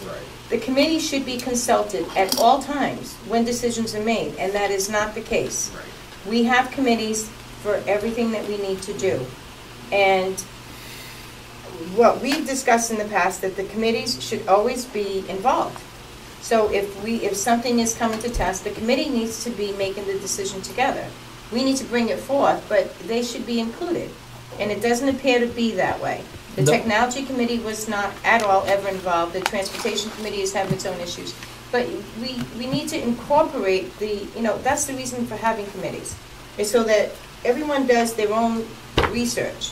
We form a committee so that, Steve may be looking up one portion of the task at hand, and Judy may be researching something else, and Priscilla something else. And we get together, and then we brainstorm, and then that's when we bring it forward for the final decisions and the voting. But that's when you get some of your best ideas. It is, but the committees are not being consulted. So it's basically, it's fly by the seat of your pants. Just make the decision, and that's not what the board is supposed to do. The only instance that anyone has addressed was the computer technology. That's the only instance that I'm aware of anyone saying something hasn't come to a committee that needed to come to a committee. Is there another instance? If so, I have not been informed about it.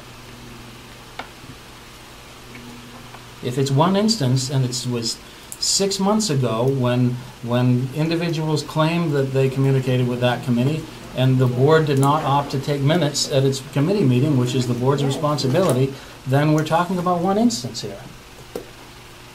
No, there was another instance. I thought that the committee was supposed to be doing the Transportation Committee was supposed to be doing some negotiations, and I was very nicely told that I didn't need to be at the meeting.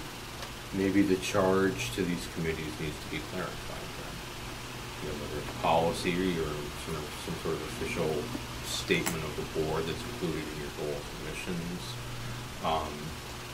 This question is common in a lot of districts. What's the scope of authority of a committee?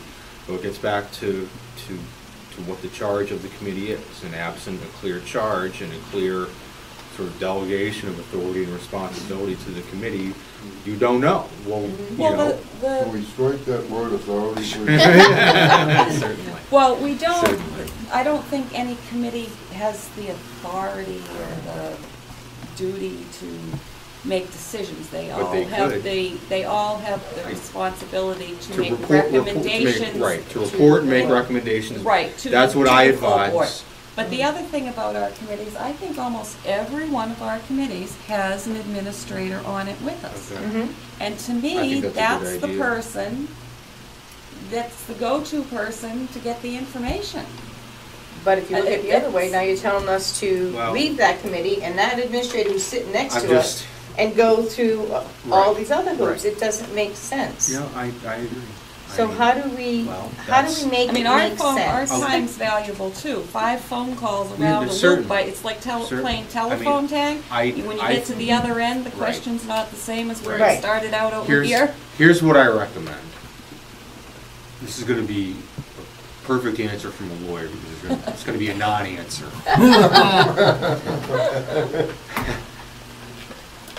As a base recommendation, we always say requests for information from individual board members should be filtered through the administration. If you need to get in contact with the principal, the VA, whatever. That's sort of the broad, general standard operating procedure, and standard advice I give.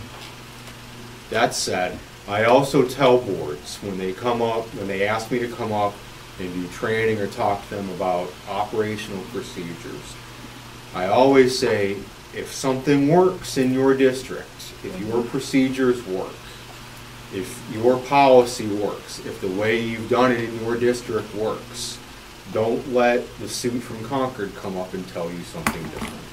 All right?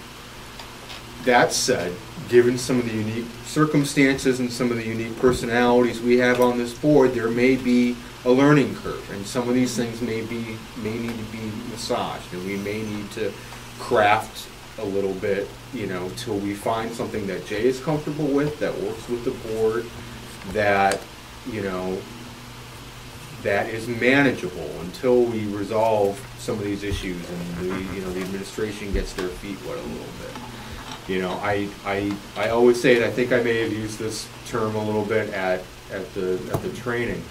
Boardsmanship and policy work and being on a school board, there's some science to it, but it's more an art than it is anything else. And there are nuances and there are different personalities. And the advice and recommendations that I might give in Wakefield are not going to be what I give in Keene for all these reasons that I say.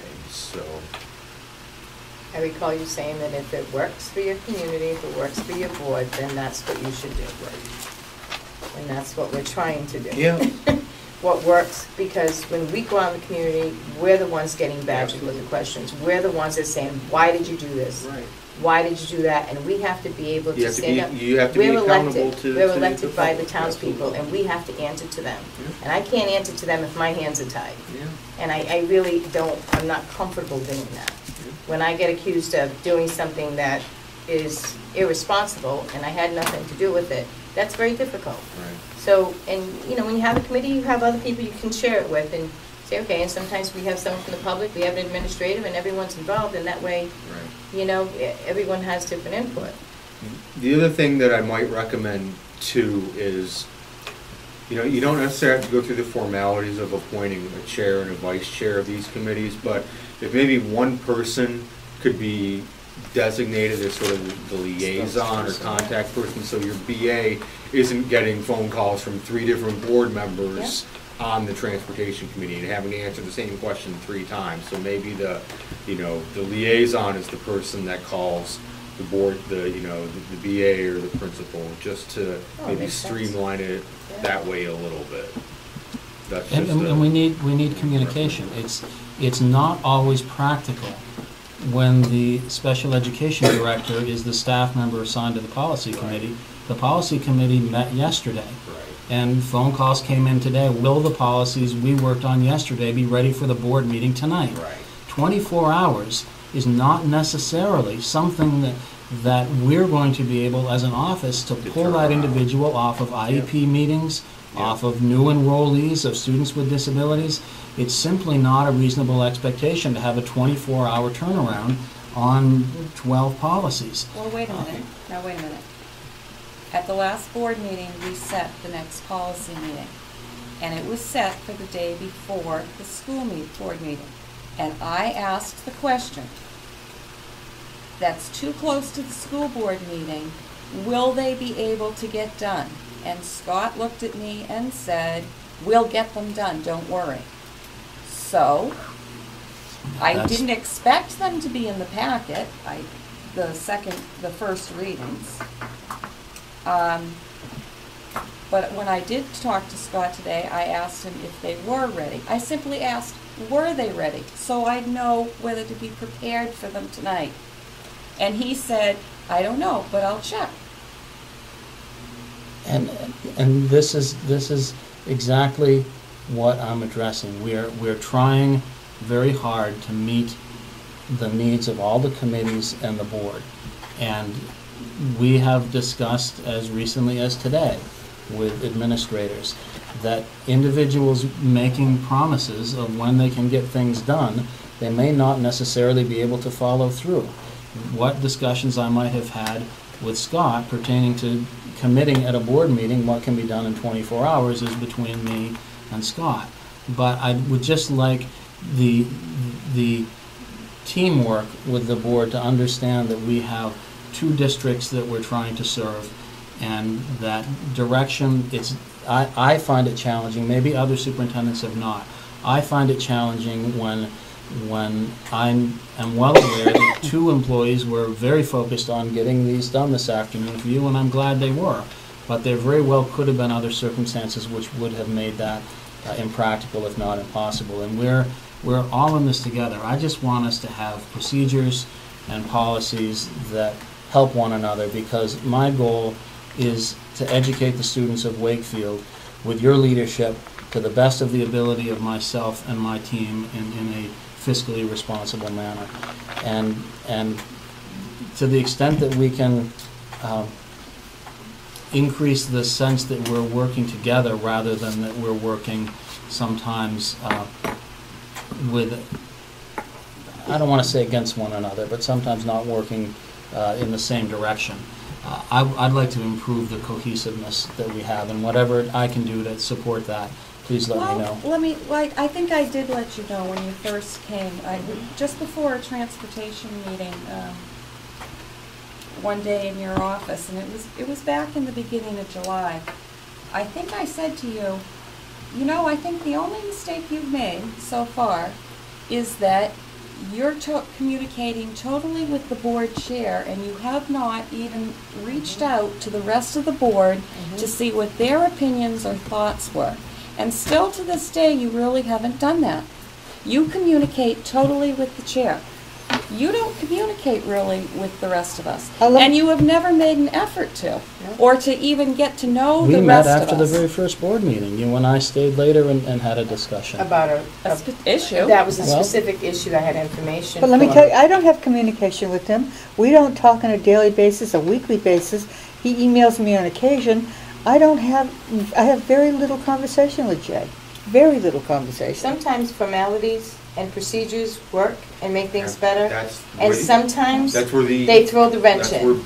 Because sometimes if you can pick up the phone and say, Steve, I have a question, and this is what my thought is, and what's your opinion?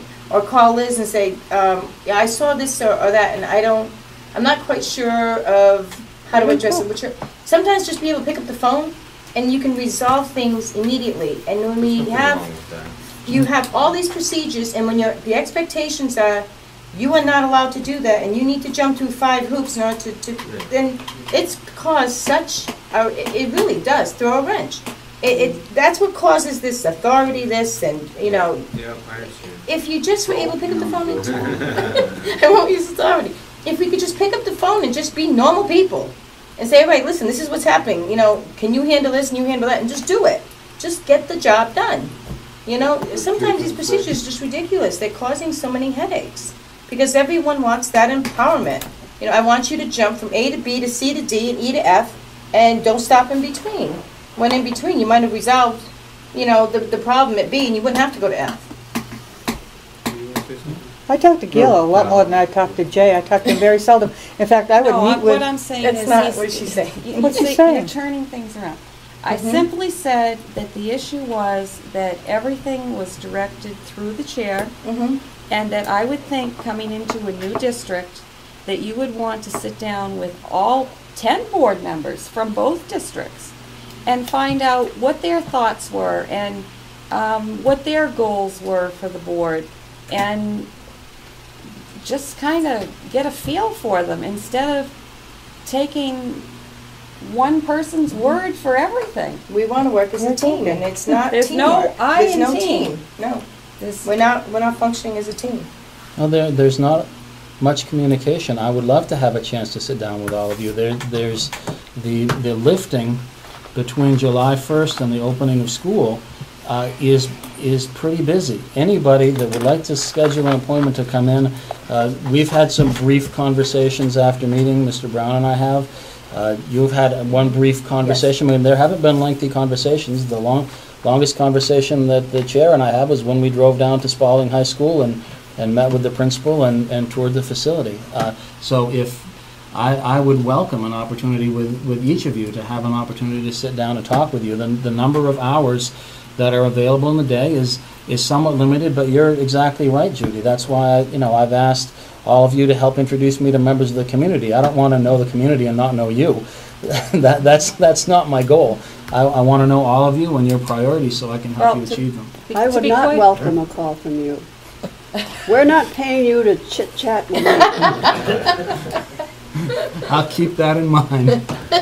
Can't imagine any reason that you would have to call me, really. Unless I had a baby or something. Oh, jeez. I used to sit down with Gail every week and go over the agenda. I don't do that with Jay. I don't know if he's busy or what, but he doesn't call me to do that. We have very limited conversation. I don't know where you people are getting this. So procedure is good, and procedure not so good. So where are you getting the perception? I'd like to know. It's perception. With what? That's From what? Well, Barrett has said that he would be willing to help. It's really, what are procedures, what are policies, where do they interact? My experience in the 3 districts where I've been a superintendent is that policies sometimes fall behind, but there's usually a pretty good effort when they fall behind to get caught up. Procedures frequently never get written. Right. Because essentially the administration is so busy trying to keep up with policies and writing budgets and supervising hundreds of staff that the procedures don't get written. It's hard to get And procedures on paper. it's just hard to get them on paper. You know, I can, if you want some, you think they would be helpful, I can, I can find some, in particular, but. Well, I think You as know, a the new other- board member, it's your workshop. Yeah, I mean, only speaking for myself, I really listened intently and tried to really You were in the front row, I understand. think. I was in the front row. I had all those questions. I was in the front That's row. right, I was You behind were in the Steve. second row. He was in the front row. But we had a lot of questions, and for that reason, we want to do the best job we can.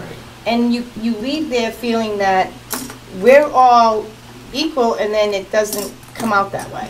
So all of a sudden, you feel like you are, you're not an equal. You're basically on the bottom of that totem pole, and, so it's really difficult to understand where you're supposed to be. Back in the And- cheap seats. In the cheap seats. But we were supposed to, what we learned from you was that this is what we were supposed to do, and trying to implement that and do what we're supposed to do is not flying. It's kind of getting knocked down. Madam Chairman, may we move on? Please. Yeah, let's go. Would you like to do the policies? Want to go there first? Yeah, let's go there. Just a general question on all the policies. The BBAR and the BBBHR that we commented on last time as being absent are still absent. Still absent, yeah. Okay. Did we, I Would you hate like to those bring up two a sore numbers? subject, but did we get the policies from yesterday? Yes. Yes, Yeah. they're, you have them? No. If I could, do you need me for anything else? Do you need me to stick around? These Just for a policies couple of minutes, specifically yeah. address board member authority, Okay. et cetera. There's a package Yeah, that I handed yeah. you. Where are those? Well, these weren't in the packet. No, they, No, Jay has Jay them. handed them out when he got here tonight. Oh, did you snuck them in there? Did you not get them? Here's another copy. No, apparently I did, apparently Jerry snuck them in. on the- You know, he wasn't looking, so I took advantage. Okay, you want to go BBAA? You want to do the first readings first? Is that what you're? Yeah, I want to go over the policies to see if everybody's in agreement. The ones from yesterday? Yeah. Okay. Which is the second reading. First reading, the one ones that you got tonight.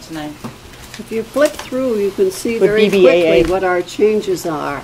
They're in No, red. You put my first readings.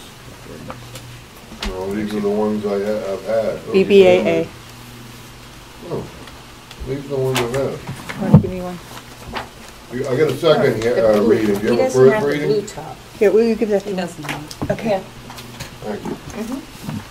All right, so we're gonna do the first reading first? Yeah, I just want to go through them to make sure everybody's in agreement on these.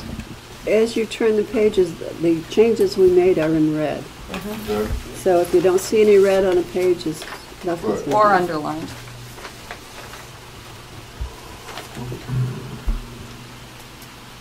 So on board member authority, the change that was made was committee assignments will be made by the chairperson with board approval. That's not what we do. We always vote and nominate and vote committees. So we just changed it to the board will nominate and vote on all committee assignments. But what about that word authority again? Where's the word? Where do you see Oh, that? board- It's in the title. Board Oh, member Oh, authority. the title, but that's the title. Well, no, but even the second word of the authority of individual board members. I think Oh, that yeah. kind of contradicts of what we've been discussing for the last, what? Is limited. It's limited to participating in actions taken by the board as a whole. When legally in session. But I still don't like the wording of it. Because an individual board member has no authority. So- But it says. Except That's what as it says. titled by the Saying. board. Yeah, but it says as a whole. When Is legally in is session. limited to. Right. Participate in Right, actions but there, taken. it's not, there is none, so No, but I know what you're saying, but the authority of individual board members is limited to. There is no authority, so the limit What's of it being is. limited? Barrett. I understand what you're saying. I understand. That, what again, you're saying. board members have no authority, so. I mean, you could. Does anybody else on the board have a problem with the way this is written? Well, we did try to go through and I take know. out power That's why I'm and saying, authority, does anybody and I have didn't even a- see that one there. I A don't- problem with this? We can move on. Well, it's the first reading, so it can be changed for the second reading. It would be helpful to do it tonight. Barrett, what would you? I'm just trying to come up Board with, member duties? You know. The No. responsibility of an individual, I don't know. Board member duties works. Board member authority Well, works. the board is.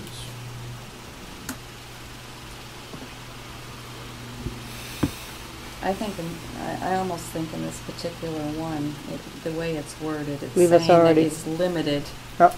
And it's only. Completely taken- ties it to the whole board action. Right, it ties it to the whole I board get that, action. but it's still, you know.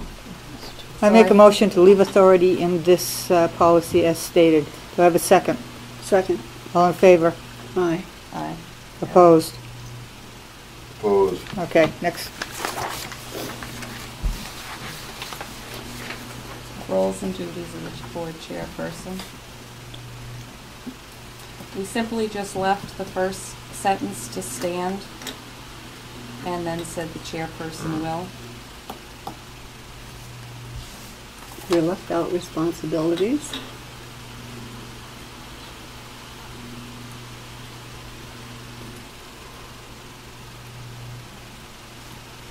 Again, we took out number 4 because we don't appoint members to committees. We do it by the full board, and it's in the previous policy. It's already stated there, so we don't have to say it again. Number 6 addresses Steve's concerns, I believe, be the public spokesman for the board with approval of the board. We'll never question So this raises an interesting question. I'd be interested in your thoughts, Barrett. Having the qualifier whenever possible seems to me is going to open up the same can of worms. Because if a situation comes up in which, you know, the WMUR is rolling up and they want to talk about whatever, and they say, you know, who's the authority? Well, the superintendent clearly is the has responsibility to speak on behalf of the district. Well, what about the board chair? Who interprets whenever possible? Because this whenever possible is open-ended.